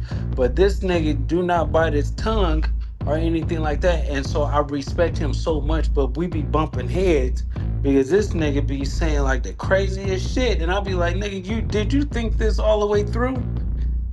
And he be like, nigga, we're gonna have a shootout. And I'd be like, yeah, I love you, Unc. And then he'd be like, yeah, I love you too, but fuck that shit.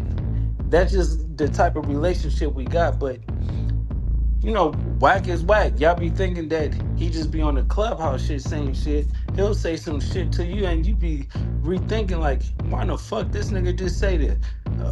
And he'd be like, where you at? And then next thing we know we out to dinner or we talking about business or something. But it's like every other day with this nigga. This Kermit, I got something. You said This what? is Kermit. I have a story. What's up? We were communicating in, I believe it was 2014. So that was what, a while ago, 10 years ago. If you remember the name Kermit Henderson. Yeah. And, You was the church dude, right? the what? You produced, right? Well, we were talking about, we probably was talking about marketing, but a lot of our the conversation I wanted to share, I was in Atlanta at the time when we were talking. That's why I know the year, because I was in Atlanta in 2014. And so we were talking, and then, we started talking about, some street stuff or whatever, because I managed a guy, I probably tell you, named Money Loke, that was a Rolling 20s Crip back in 1996. Anyway, so we probably talked about that, and then we were talking about business, and we talking about people we know, and I mentioned somebody that, worked at Death Row or whatever, and you and I had a conversation about a record deal you had that didn't go right, and then how you did some things. So I just want to share that. I don't want to go into no details, just like Wack didn't want to go into no details, because you know how deep we probably was talking, just what you heard just now. So that's it. Yeah. My name is Kermit. Glad to see you here. Salute to Wack and the Queen R&B, and I just love being on Clubhouse and the 100 side. A lot of people don't understand why, but now you understand why, because there's a lot of stuff that I know and I'm aware of, and each one teach one, pass it forward, and all that good stuff. And I'm 70 years old now, and I'm back on mute. Yeah, so basically the story you talking about, Kermit, is when the nigga Suge Knight slapped Corrupt, right?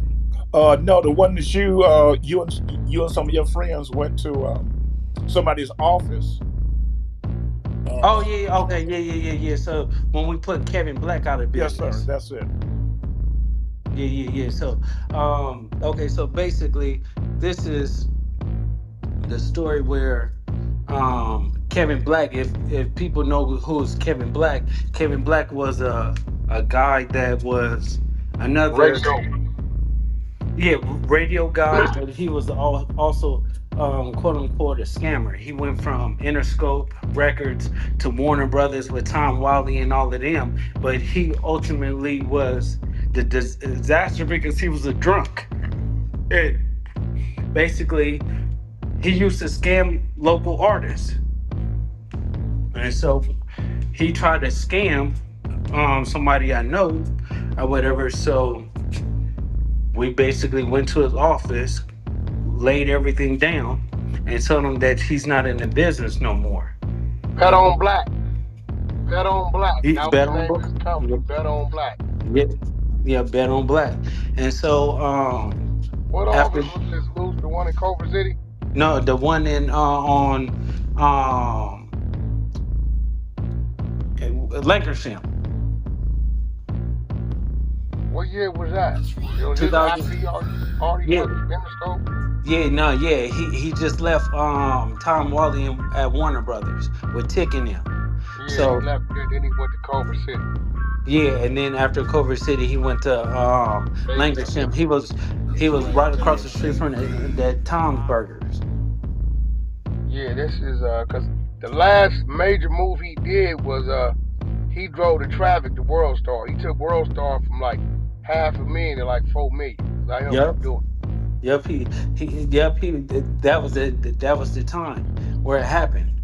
And when that happened or whatever, he was with assistant Janisha or something like that. And when we Yeah, that's came, her. yeah, so when we came in there, we stripped the nigga butt naked, and like told cuz like if you come back or you do anything with music, we be back. And he moved to Vegas and disappeared. Hey, And Luce, what what blew type my of scams was he doing? Was he like telling artists like he gonna get them radio play and taking niggas bags and shit, and basically not getting them no prime time radio play, He just giving saved them the nigga overnight? last night, Luce. Yeah. See, I just had to say that nigga last night. No, I know. That's what niggas was doing, Luce? Yeah, so basically he promised you. So it's a such thing as in the music industry is called P1, P2, and P3 stations, Right. right? So P1s and the P2 stations is ultimately your goal when you're trying to break a record.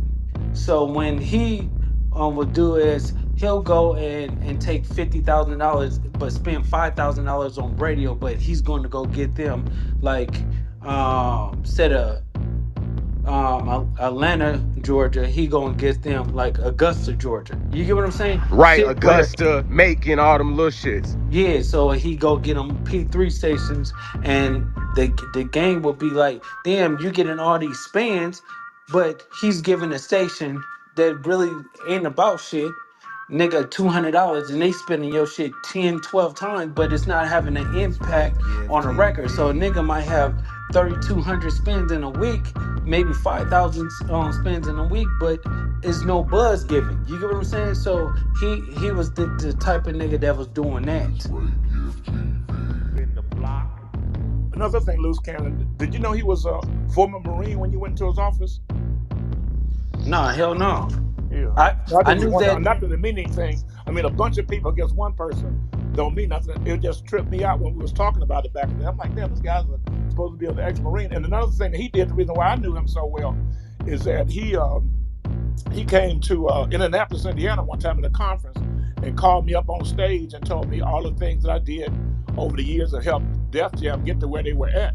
That kind of like freaked me out. Then he came to Cleveland in 2013 and presented me with a Lifetime Achievement Award. So that's why, I look at him, a certain way. I never knew about the specific stuff you're saying other than the story that we shared together, but I didn't know about anything else. But I do understand something about that. a lot of people was doing that, taking money for the P1 and P2 and just going to those other stations. A lot of people was doing that stuff. I know a guy took advantage of a rich old lady that's kind of famous that thought he was a nice young man, and he just robbed the hell out of her.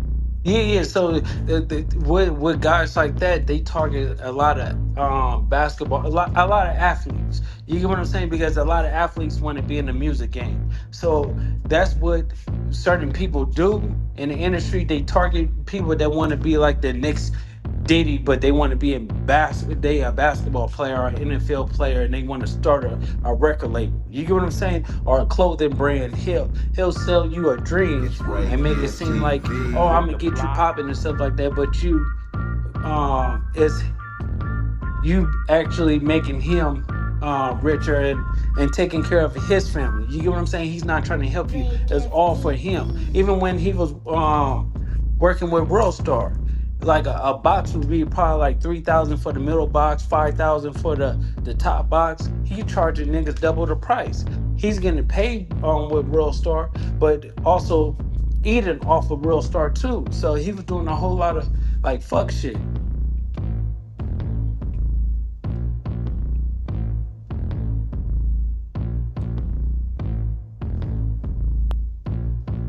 Speaking of World Star, is it true about World Star as far as like when people pay to be on World Star, that they be like, wow, I got 1 million streams, but then you go to their YouTube, and it's like, well, damn, it's more like 10,000. And the reason is that allegedly I heard that on World Star, they fudge the numbers. Yeah, when you get a number, here's how it explained to me. When you get a stream, it's for every video person that clicked on every video. Yeah, not just yours. Yep. Okay, thank you. Yeah, they caught them before Q died. One of them niggas left and exposed it. How they could, like, on their back end, they was playing with the number. That's when I stopped going to World Star. Yeah. So people, World Star used to be a avenue where people looked at to break an artist. You get what I'm saying? Dude exposed it. And then people exposed it, and then now it's like, okay, now they just taking money. So it's really not even a good look to even put your money into like World Star or certain blogs and stuff like that, because ultimately they're gonna take it. It's just like running an ad on a blog. You get what I'm saying? If people don't know you, you have to do more work, because you paying for something that people is not gonna click on. They're gonna just scroll up, and that's where a lot of people don't get when it comes down to social media. They think you can pay your way, but it's really on if the people accept you and take to you. Hey, give us that Suge and Corrupt story you was about to get into. Yeah. So when I was up there, like I said, I was young. Corrupt was, the president. Then you had like a couple of other people. So Suge Knight is basically my uncle's best friend. So they went to school together. So I was up there and stuff, and I was, like I said, I was making beats and stuff off my PlayStation. So I was playing some stuff, and then Suge was like, give me some. He used to order them some Chinese food. So I ordered they ordered some Chinese food for me, and then Corrupt went in there and he started eating it or whatever. And then Suge got mad and slapped Corrupt. And when he slapped Cuz or whatever like that, his fingerprints was on Corrupt's face. And me, I'm laughing. I'm like, okay, Corrupt about to get off on the nigga. But he never did. He just went to the sink and rinsed his face. That's all bad. Damn, Suge was bullying Corrupt like that? You got any other stories like in that similar type of fashion where somebody you didn't think was gonna do some shit actually did some shit? Or, you thought homie was gonna take off and he ain't take off? No, it's a lot of those stories. You get what I'm saying? Because if you have a faith in a man, they're gonna always disappoint you every single time. So me, I'm the type of person that's like, if I see an enemy or somebody that I'm approaching, I'm gonna get on myself. There's no point, because I don't do no arguing. You get what I'm saying? It'd be a couple of words, and then I get frustrated because I got Start going off. Yeah. yeah, because I got shot in the face, and I was explaining it to Wack. Wack was like, "Nigga, you smart, but why you be sounding like that?" And I told Wack, I said when I got shot in the face or whatever, it fucked up my brain, and the doctor told me that it's gonna take like 8 to 10 years for me to get my wits back. So That's wild, bro. yeah, That's yeah, some shit. yeah. So you know how like niggas be on What the you mean internet. your wits, nigga? Like what the fuck, nigga? You think every day. Shit, you ain't slow. No, I know, but what I'm saying is like, To be um, back to like all the, you know what I yeah, mean? I get what you're saying. Full coverage. yeah, full Yeah, full yeah. coverage. So it's been about it happened in 2018. So you know the process is still going. So sometimes it's like I catch myself wanting to say something, but it's not coming out because of the brain injury. Right. Yo, who gave Prince a mod? Yeah, they tried to give me one too. I just dropped I my gave shit. you one. I gave you one. Who gave Mm-mm. Prince a mod? Don't Come nobody on, know. y'all. Y'all know who did it. Come on. So Jesus. none of y'all know. I think he might have came in if he's an admin in the room. Is the admin in the room? Yeah, he is. I Is that it? All right, cool. Just answer the question. Let's keep it moving. You know, it's always easy. It's easy to catch him. Let's keep moving. He being where it's at. Everybody on the stage, I been. I just want to know where they coming from. Go ahead. I didn't know you had gotten into that accident, Luce. Yeah, That's some shit. yeah. So I've been hit 10 times. You get what I'm saying? 4 different occasions. So you know, I'm here for a reason. So Real I like to shit. just give my story, and then at the same time, you know, make sure do my part, expose people, expose the fake shit, because if people have something to expose on me, they're gonna do it. You get what I'm saying? And that's just the way of the world right now, and that's what we set on. We set on bringing the real back because there's so many people living in a fantasy world and doing fuck shit and taking advantage of people, just like how we talked about Kevin Black, about him doing like fuck shit, and Wack had a similar situation last night. And it's like so many people take advantage of people, and then when you call them out, they act like they the victim. But Hey, Luce, what happened last night? Boy, I gotta tell you that. Wack, what happened, bro? We talking about what the dude who was finna get aboard at 30,000? Yeah. Oh yeah, he like, yeah, Rock, I'm finna do this radio campaign. Got the dude, man, Kevin Black, for 30,000. I said 30,000. Let me guess, he gonna get you the South. Yeah, I said okay. I said he gonna get you what we call the chitlin market. And he gonna spike your ass. You know what a spike is? Where they play your record for 12 seconds so it can register on the Media based in BDS. Media base, right? So I said, bro, everybody that do radio, we already got everybody do radio with us direct. You know, just that's what you want to do, nigga. Just let me put you with the people they gonna go. You know what I'm saying? But he was finna give him 30. They might have would have spent 8. They was gonna put 20 plus in their pocket. Yep, that's how it goes. And then speaking of that, here's a exclusive story too, right? So I want y'all to really go back. So I was 17 years old, right? And I was in a studio, and I was, working on a project, but I was showing up late. And then you had an old nigga named J.O. Felony, right? So J.O. Felony in the studio, I guess he wanted to record. So the engineer was telling him like, no, Luce Cannon is coming. He's got some production he need to lay down. So he get the woofing, and when he get the woofing or whatever, I actually pop up in, and then my engineer pulled me to the side. He was like, yeah, this nigga talking big shit. So I walked up to him and I slapped Cuz like, boom, bitch ass nigga, what you got to say, right? So this nigga started reaching on his waist and shit. I'm like, oh shit, Cuz got a blower, dead homies, right? So he pulled out. It was a cell phone. The nigga called Big U, like, your nephew tripping. He just slapped me. I'm like, oh, you bitch ass nigga. And then next thing I know, he get on a record with Game dissing me, called Back to Back. And I'm like, bro, the industry is so fake, and you be thinking these niggas is tough, but they really buttercups.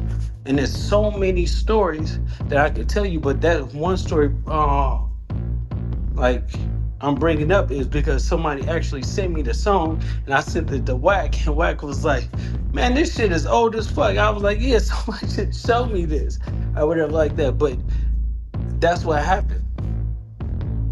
Hey, speaking of corrupt, this Kermit again. Speaking of corrupt, is it true? I had heard the story that the people in Philadelphia, the Italians of Philadelphia, are the ones that got him out of his agreement with Death Row. Is that true, or that's just a rumor? No, nobody. Wack can tell you that, but nobody gets nobody out of anything or whatever like that. Why would some Italians have to do with anything when Death Row Company was the shit? It was dead. It was like there was no money into it. What can you get out of it? See, the thing is, Corrupt was, he was, and me and Corrupt talked to this day about it. He was disloyal to Snoop. You get what I'm saying? He wanted to be Snoop. He wanted to be bigger than the program. And basically, Corrupt basically went against the grain. And that's when he dropped the album, Going Against the Grain. You get what I'm saying? Because he knew the type of nigga he was, and it just didn't pan out the way it was, because Snoop was already a giant. He was already a mogul, a business. He understood it. He wasn't getting drunk and doing that. Snoop was probably the biggest name in hip hop right now. Period. Why would you say Corrupt was disloyal to Snoop? Like, give us an example of that. Like, what you mean? Okay, so if I fuck with a nigga and I fell out with him and I put you on, where your loyalty supposed to be at? With you. Exactly. So Corrupt wasn't that way. So Suge Knight basically was like manipulated. Oh, cuz come over here, I'm gonna make you president. I'm gonna do this and do that. Which Suge Knight was just playing a chess game. You get what I'm saying? Basically, like, yeah, nigga, I can make niggas turn on you and do this. This nigga's not loyal. But you had niggas like Das and Nate Dogg and everybody at Warren G that stayed solid. That's why you see Corrupt fuck with Snoop, but he's really not fucking with him. They just doing like little shows and things like that, but no business together. Just Kermit again. Are you familiar with Big Hutch from Above the Law? Nuh-uh. Okay, because he was supposed to had did some stuff over at Death Row when after Suge got locked up or something. And I was just curious. I know him because I had helped them with their music, and also his cousin Cocaine, spelled K-O-K-A-N-E. He actually is married to my best friend's cousin's daughter, so I'm always communicating with them. That's all. I just was wondering. Thank you. Yeah. But see, like the Death Row era, that's not me. That's like mostly Wack. When it came down there, I was a kid, and I was just only going up there, and I seen certain things because of my uncle was dealing with shit. Yeah, one of my mentors, Hank Caldwell, that worked at Solar Records, was right there when they started helping them out. So that's how I got on. Hank. Yeah, that's how I got on with them. Like, at the beginning when they had the record on that in that movie was the first thing they did. I was there, not at the label. I'm talking about I was working with Hank and them at Solar or whatever when they was doing that. So that's why I tell people I've been with Death Row since it started. Same thing with Rap a Lot, which I know Wack don't care for Rap a Lot, but like Rap a Lot about a year before. Oh shit, nigga! I came up on Rap a Lot. Ghetto Boys, Scarface. Right. Yeah, I was working with them a year before. The year before the Ghetto Boys. You wanna go to war? Yeah. I'll take you to war. Yeah. And then when we interviewed Master P a couple of times, I reminded him that they had a maxi cassette out in the Bay Area called TRU, just the letters, a Christmas maxi cassette. So that kind of like tripped him out for me to go way back to a cassette, and it was a Christmas cassette. Let me shut up. I know I talk too much. Yeah, you back in the Thump era. Wasn't it Thump Records that was fucking with Thump Records was Sugar and them Wack? Thump Records was the one that was screwing everybody too in the game. Yeah, I think he was over there, but I think Ron them at Solar helped him get right. And I'm 70 years old, by the way, Luce Cannon, so that's why I know all this 70, old bro? stuff. God damn. What is Thump Records? What is that? Yeah. See, the Thump thing was is, like, that was fucking, that's kind of like after the Ruthless. That's right around Ruthless era, right? yeah, no, I don't know. I just know that they used to always mention Thump Records. It was an old dude that was just stealing everybody's money. You He hold on a sell them a second. dream. You're absolutely correct, because I was working with Ready for the World's singing group in 2003, and he took some of their stuff and put it on Thump, and I had to, I have a tiny bit of gangster in me, and I contacted MCA That boy Records. said Thump Records. Well, the guy at Thump Records, he was distributed through Universal. Thump did a lot of Latin, old, like, lowrider music. Right. Yeah, lowrider was their specialty. You're right. But they still would take black music and take advantage of that as well. They didn't care who the hell they screwed over. And I'll go back on mute. I think his nigga name was Bill or something. I can't remember his name. Bill. Nigga named Bill was the owner. But I remember like the lowrider music. They did a lot of that. They was known for that. It was around some years though.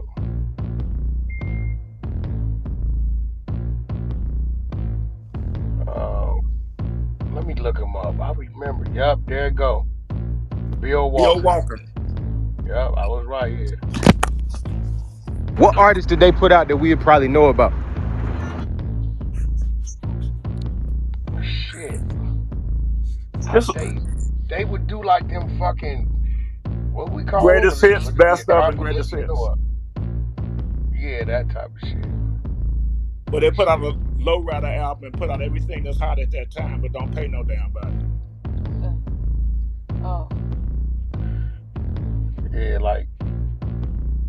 That's where they said that Suge was getting his taxes from. Hello? Yeah, look. Oh, I didn't realize Kid Frost was over there. Okay, I might. Okay.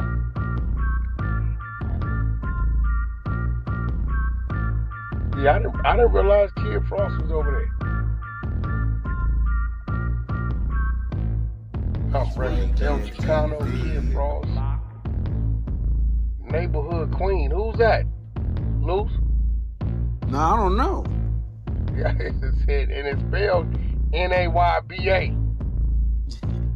Yeah, and so Amanda Carrera. Only name I know is Kid Frost. I didn't know Kid Frost was over there.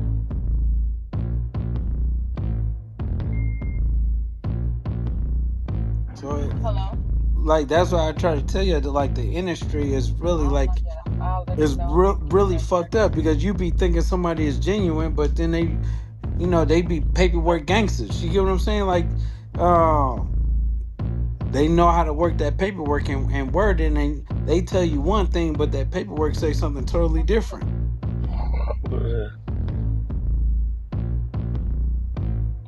What is this? Would you want to help P. Diddy's son do a documentary on everything that's going on? Nigga, I don't think his son need to be doing shit. I'd agree. What the fuck is going on? Which one is it? Justin, know, Christian, right, Quincy. It's probably Quincy, most likely. Oh God, I could see Al B. Short's son doing some shit like that. Hey, that's because a he fact. really don't fuck with Diddy.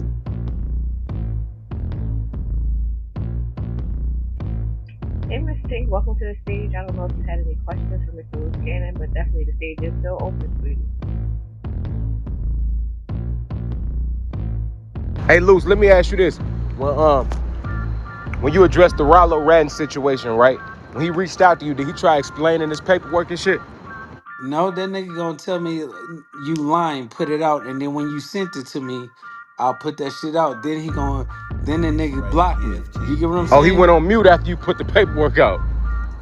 Yeah, I put the paperwork out. So he had an opportunity to say something first because I'm like bro, you talking about Yo Gotti, but nigga Boosie in your city calling you a rat. Why you didn't do nothing about it?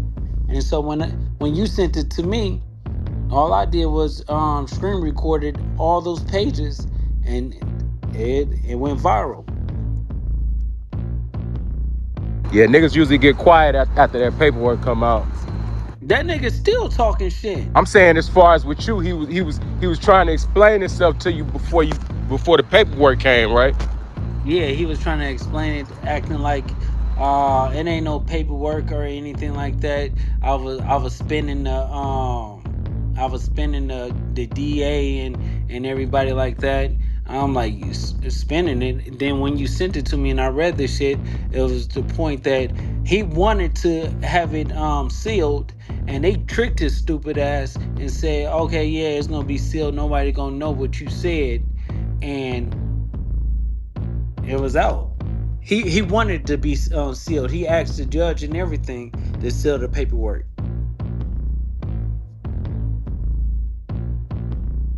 That shit nasty. Nasty work. No, people have to understand. Like you gonna get the same amount of time as you would if you just shut the fuck up. You get what I'm saying? When you get in there and you start talking, the only thing you need to say is like, take me to my cell or I need my lawyer. I don't respect nothing else after that. Right. Keep your mouth closed. With that being said, Mr. Luce, let me walk you through on how to join the Clout Monsters house, period. So, if you can see up top, it says Clout Monsters. If you tap on that thing, well, no, not right now, though, like before you leave the room, I tap did on it it and just already. hit join the house. Yep. Period. Yeah. So, y'all got some more questions for Mr. Luce Cannon? Because I'm loving this interview so far. Hey, Luce, what's your relationship with Pac-Man and J Stone right now? No, see, the thing is, it's like the relationship is like me and Pac-Man had a great relationship.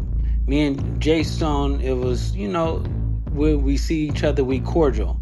But I feel like they should have said and done more. You get what I'm saying? They should have They should have crashed instead out of a little bit, you know? not even crashed out. I just expected them, instead of y'all living off a Nip name and still trying to further your career and stuff like that, actually get out and stand for something, be on the field, make Sam more comfortable. You get what I'm saying? Like, Sam haven't been to the hood and stuff like that ever since that shit because he got regrets. A nigga killed his brother. So same thing with Adam. They feel like it's fucked up. But you had like Pac-Man and Jason and stuff like that that's rep all money in, and it was lovely when Nip was alive. They was getting on, they got those chains and everything like that. I think they should have just spoke up a little more than that. But when when Wack said something, Jay Stone said something about the situation, right? But I felt like when Big U and stuff was saying stuff, they didn't say anything. Even when the Justice for Nip and he laughed at the shit like that, they didn't come out and say, "Oh yeah, you bitch ass nigga." Nothing. You get what I'm saying? It was just crickets. It was like, let me just further my career. And you see how all that shit is going, because it's like, without Nip, he was that racehorse. And they can't make a song to save their life. So it's like, at the end of the day, it's like, fuck it. I don't respect the nigga that's not standing on business. And I don't know. Hey, Luce, but I mean, you kind of just said it, because I'm sitting there thinking, like, why wouldn't, like, BH, Pac-Man, Ren Paul. Why wouldn't they all come together? You feel me? Everybody from that Sauce Boys team. Why wouldn't they all come together and continue to keep the music going? Why wouldn't they promote themselves? You feel me? That's all Nipple wanted them to do when he was putting them on anyway. Yeah, so speaking of like Grandpa, we see what his sweetheart ass did. He was a buster. He was the first nigga that ran when that And the white shots was shirt, he fired. bit You know what I'm the saying? block. He was the first one to bit the block and bang that left down. Yeah, yeah. So it's like we already know what Sweetie Pie on. Like we can't expect his buster ass to do anything. You get what I'm saying? And then it just surprising that it, it just quite fucked up because think about it, right? Cowboy is a known pedophile, the highest level, and Nip still gave him opportunity, and then ultimately, he sat there and did nothing when the shit happened to Nip. You get what I'm saying? So it's like, but he came up after Nip died. You get what I'm saying? The nigga That's a fact. That's a fact.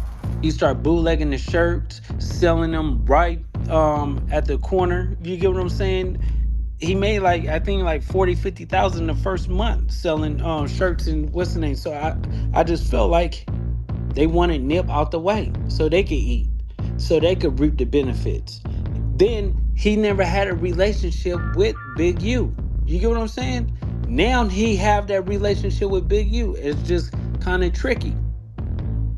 Like you said, they wanted to get Nip up out the way so they could get their rise on. Yeah, and it's kind of fucked up, but that's just is the way of the world. And like in the slogan in the '60s, you ain't a real 60 until you kill one. And this is just prove it even more. You get what I'm saying? That's a fact. It's fucked up that that's the slogan, but you feel me? Like you said, it is. That's what it is.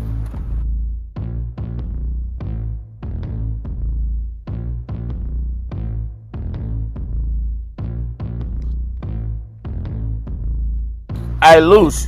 Hey, Luce, what was that story? Did you already tell that story again on the pops from Family Matters? I'm just catching up on all that shit. Yeah. So basically, it's like I'm gonna reiterate it. It's like he got on there on TMZ and stuff like that. I just did TMZ too a couple of days ago. I don't know when they're gonna air it, but they're gonna air it. But basically, he was like he never met me and stuff like that. And the question is, I mean, the answer is like I never met Cuz at all. You get what I'm saying? But I seen what I seen, and he was getting wore out. So when he was getting wore out, of course you can't see anything. I kicked in the door, looked back, I'm like, oh, that's Carl's Winslow. You get what I'm saying? And then afterwards, Diddy came to me or whatever. He was like, it's nothing more than making a man do something that he need to do to get some money. In that form of sense. You get what I'm saying? And I just like shook my head and it was like, yeah, like this shit is way wild, cuz like niggas do anything, and like this nigga was screaming like a bitch, and that's why I kicked in the door, because I'm like, Diddy wearing out that pussy. You get what I'm saying? Like me playing around and stuff like that. And then it just fucked me up after that. Yeah, I ain't gonna lie, that's some crazy shit to see. You just kick the door and thinking it's something else. You see that, I'm like, oh nah, that's hell no. Nah. Yeah, but then it's like the stories kept getting, worse, because it's like we see so much in this industry. It's just crazy. Like even when I bring it up, like the French Montana story, he's another nigga. You get what I'm saying? The only reason why he stopped fucking with Diddy is because when he overdosed and was about to die, nobody came to the hospital. You get what I'm saying? That's the only reason why he stopped fucking with Diddy. He would have still been, pushing the Ciroc boys and all the other stuff, because nigga Diddy used to, grab his ass, pinch it, rub on his back, all types of shit in front of everybody. Hell no, that's hell no. Yeah, you seen that clip that's going viral right now? You said what? Y'all seen that clip going viral now with Diddy and French Montana on Ellen DeGeneres? they look like a fucking couple on there. Diddy fixing his shirt for him and all type of shit. No, I'm telling you, like when we was on the yacht or whatever, Diddy was freaking. They was talking. They was butt hugging and shit like that, and then they disappeared. 6-0. Like he came back. That nigga Diddy had his shirt off, sweating like a motherfucker, and nigga French was walking kind of funny. And then next thing you know, he was like, "Everybody huddle up! Everybody huddle up! We got a new we got a surprise going on or whatever like that. We about to tell the next business adventure. We bringing French Ciroc to Ciroc. It's new drink and stuff like that. Everybody start toasting. I'm just looking at it like, damn, cuz you did this for a Ciroc deal. I seen a video where Diddy was like trying to be on Tank, the boxer.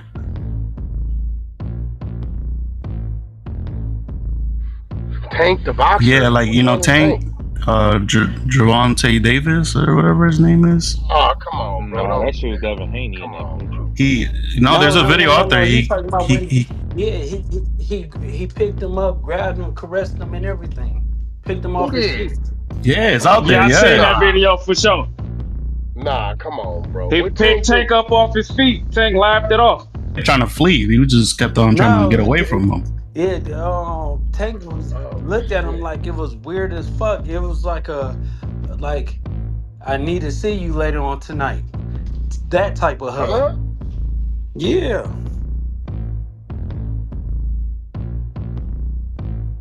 That's bad work.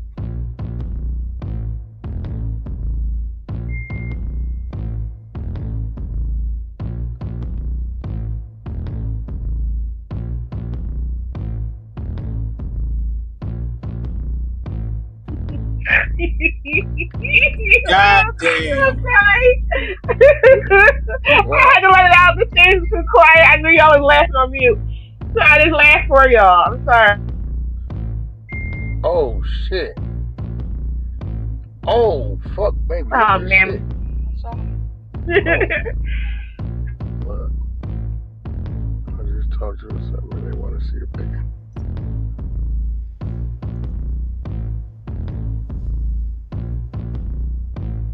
They want to name the motherfucker. But I told you, what did I say a week ago? They gonna start turning what? His kids against him. That's how it go. Which one does one look like him, Justin?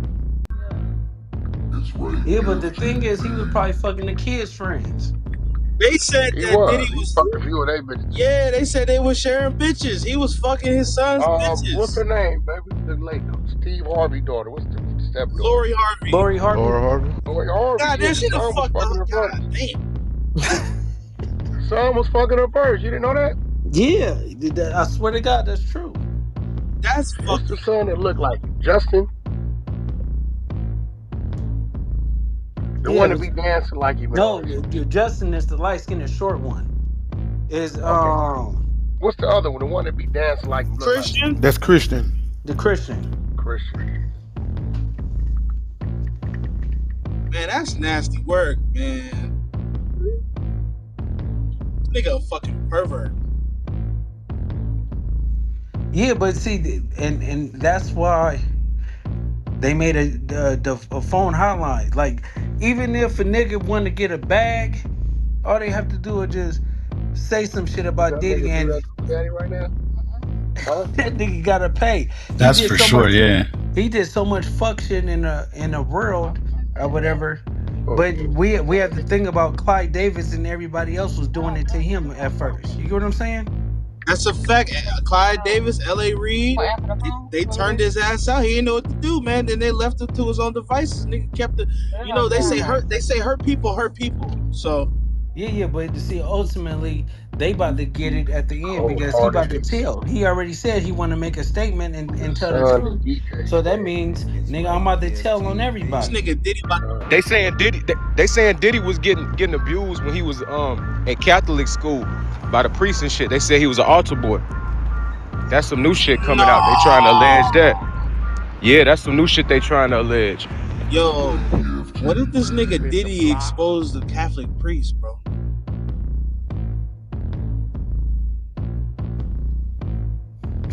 I don't think a priest gonna save him. Maybe the Pope, but nigga, the priest, that I ain't don't no think type of. nothing gonna save Diddy. I think they want Diddy so bad. I don't think no information he give up gonna save him from his consequence. Yeah, no, it is. If the nigga had politicians and presidents and shit, that's definitely what saved him.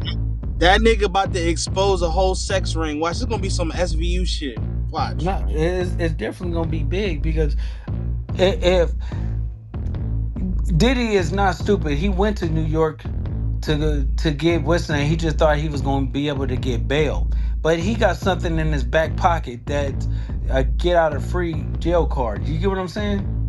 Yeah, you right. Diddy Yeah, ain't but no stupid Diddy nigga, did bro. it in New York He too, ain't because stupid. in New York there's no audio or video in the courtroom. Cause I looked at that shit crazy at first, like, why the fuck is this nigga just turning himself in? He got all this money. Why he ain't go over there with Russell or something? But he probably got a plan in his back pocket. The Yeah, nigga for ain't gain all that success being That stupid. part, he got a trump card. He got something. yeah, no, he definitely. And then if he really smart, whoever's president, you know how like nigga they partner.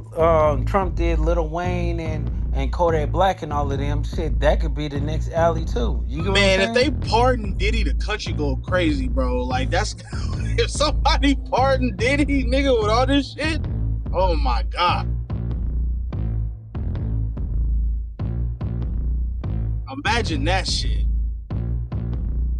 Yeah, but imagine throwing out $50 to $100 million on a bail, nigga, which is unheard of, and they denying it. You get what I'm saying? So he Right. got something, and I guarantee you, the people that he got, you know, they gonna put that money up because Diddy is a nigga that he learned to be a taker. You get what I'm saying? He don't give out and receive. That's why he was taking niggas publishing. He got something where a nigga gonna be like, listen, if you don't get me out and pull your strings, I'm gonna expose it.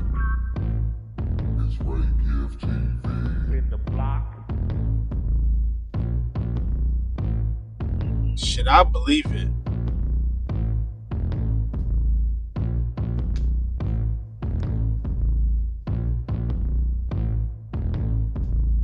Y'all got any more questions for Luce while you here, man? Go wake up. Anybody on the stage, man? We only got 15 more minutes, man. Ask those last minute questions.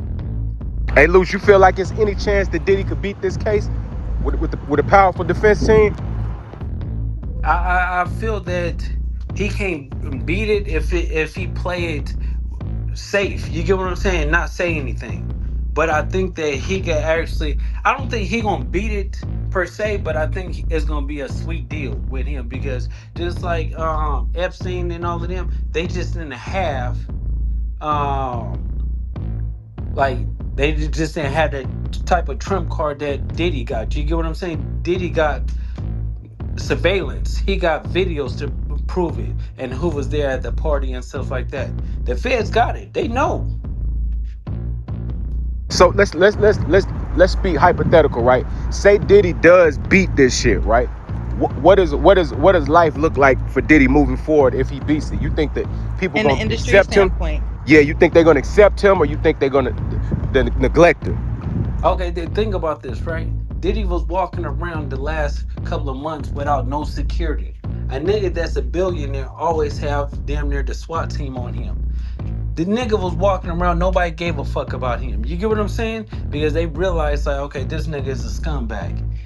Did y'all see, like, in the media where he's at the beach walking around and doing things, niggas just looking at him and all that? It was a couple of dumbass people asking for a picture. But at the end of the day, it's like, he's gonna be a regular civilian. Nobody gonna fuck with him. Nobody could trust you after this. You get what I'm saying? Yeah, facts. Because listen, who could trust somebody that you came to their house for a private moment and you being recorded doing sexual activities that you came there and thinking it was you trusted a nigga with the privacy. You get what I'm saying? I'm telling you, he got athletes, he got everybody doing shit. would that not make him be in danger more so than nobody not messing with him? It would put him like his life in jeopardy. If that makes any sense. I mean, how many snitches roll around the streets safe now? A lot. I don't know. Yeah, I'm a niggas is civilian. scared to go to jail. Think about it, like in LA County, right? When you go to jail now, they put you against a wall. The wall have a big ass writing that says, "Why do 10 when you can tell on a friend?" So the police is winning right now. The police have things intact and different tactics to make sure that a nigga tell on you.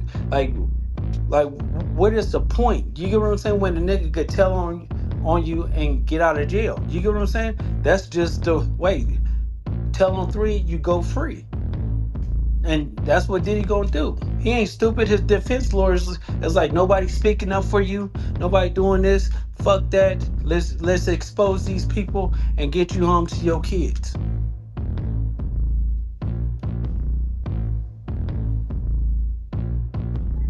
I definitely understand. I did have I had a question for you. Before we get out of here, I did have like a question about how do you see like the intersection of music and reality TV evolving in the future? Because that's a lot what we're starting to experience a lot of that. These types of entertainment shows and stuff. Yeah, I think is more of like people like mysteries, right?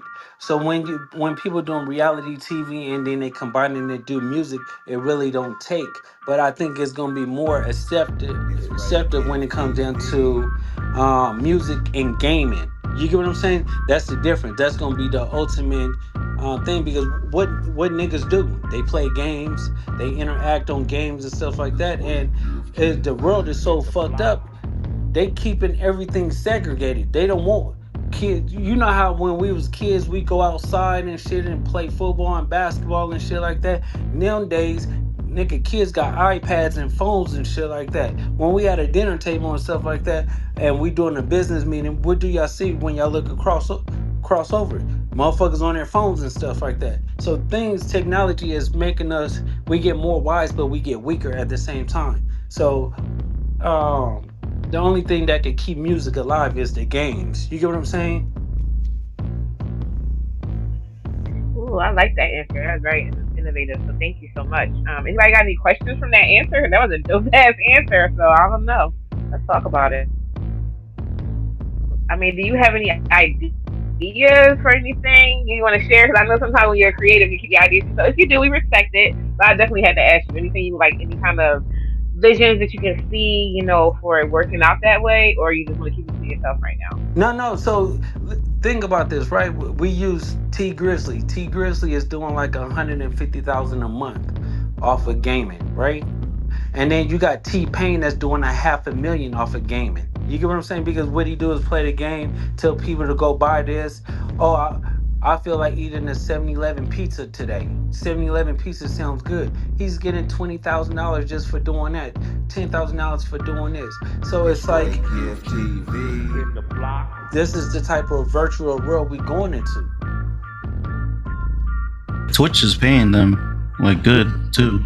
Yeah, Twitch, everybody. So that's why when people be saying like, remember in the industry, it used to be everybody hitting radio stations. You get what I'm saying? To do their run and their press kits to promote and stuff like that. Now everybody say fuck radio stations. I want to do a podcast because people is more attracted to podcasts being more personal than actually going to a radio session and doing like a 10-minute interview, 15-minute interview, when they could sit and learn somebody for an hour and give their opinions and be keyboard warriors and stuff like that. So it's different. The world and the technology is going a whole different way.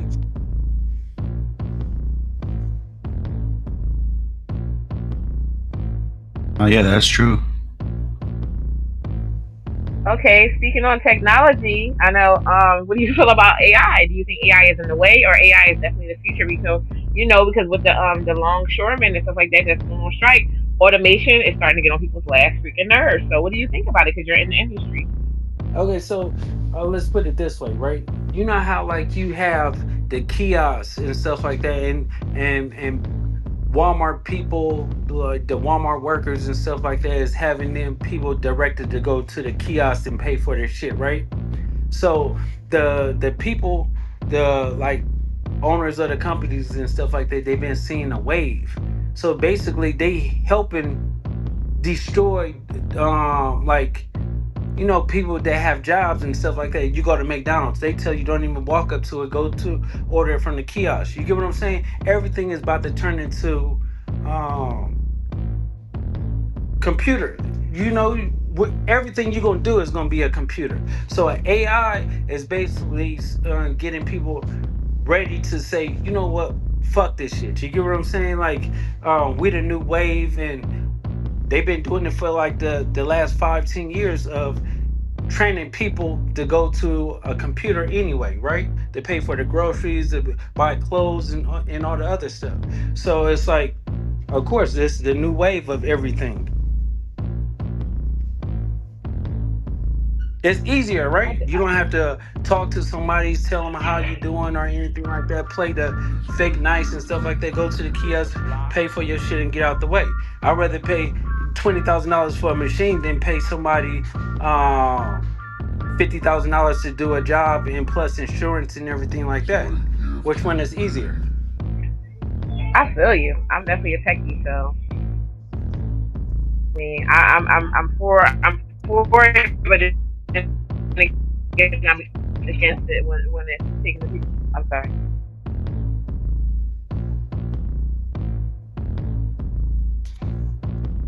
Shoot, even the sick time, like not paying people, you know, like employers don't need to, you know, worry about sick time and stuff like that, you know? People calling out and all that. Yeah, that's it. They put in everything in place to take over.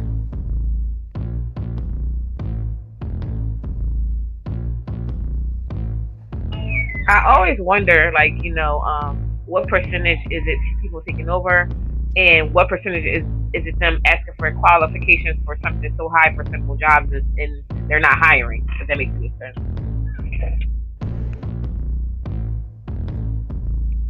Say that again.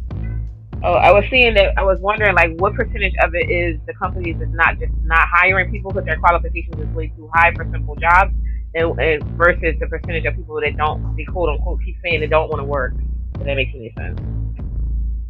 Yeah, so basically it's like the reason why people would give, you know, people with jobs, people with education jobs over than somebody that have the same type of qualifications, because the school teach you dedication.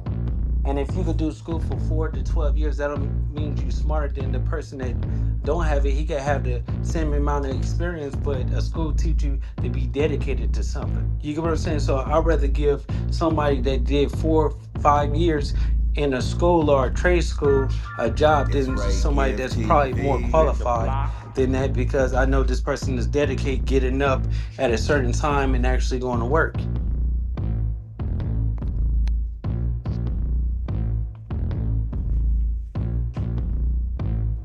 Real shit.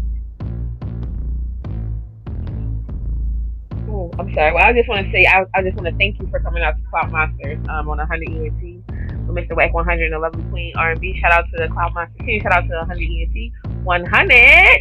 Shout out to you, Mr. Luce Cannon. Yo, salute Luce Cannon. That shit was great. Luce Cannon tell y'all the truth though. Tell us the truth. Why he leaving it out? He know what's about going what? on. Let's go. Tell us the truth, Luce. Tell us the truth. Tell y'all the truth. Tell y'all the truth.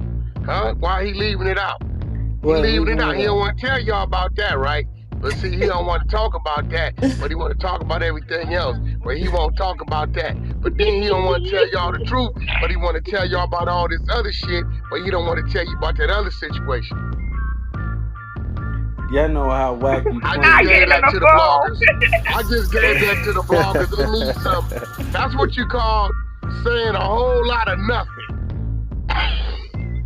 Hey, somebody in that. Hey, he probably was scratching his head saying, damn. What is it I didn't say? Yeah, this nigga. Wack. Yo, I just got a crazy play, Luce. I'm gonna call you right now. We All right. gotta call Mozzie. All right. All right.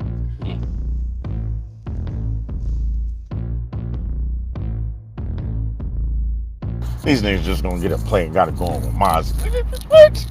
Hey, can somebody pin that link at the top? It's in the chat. Salute, Luce. I appreciate you coming through today, bro. I learned a lot about you. Legendary. I'm looking forward to what you're doing in the future. Looking forward to all the projects you coming in, man. You got yourself a fan. You got somebody following support. Period. Definitely want to follow you. Thank you so much for today. That was really, really fun.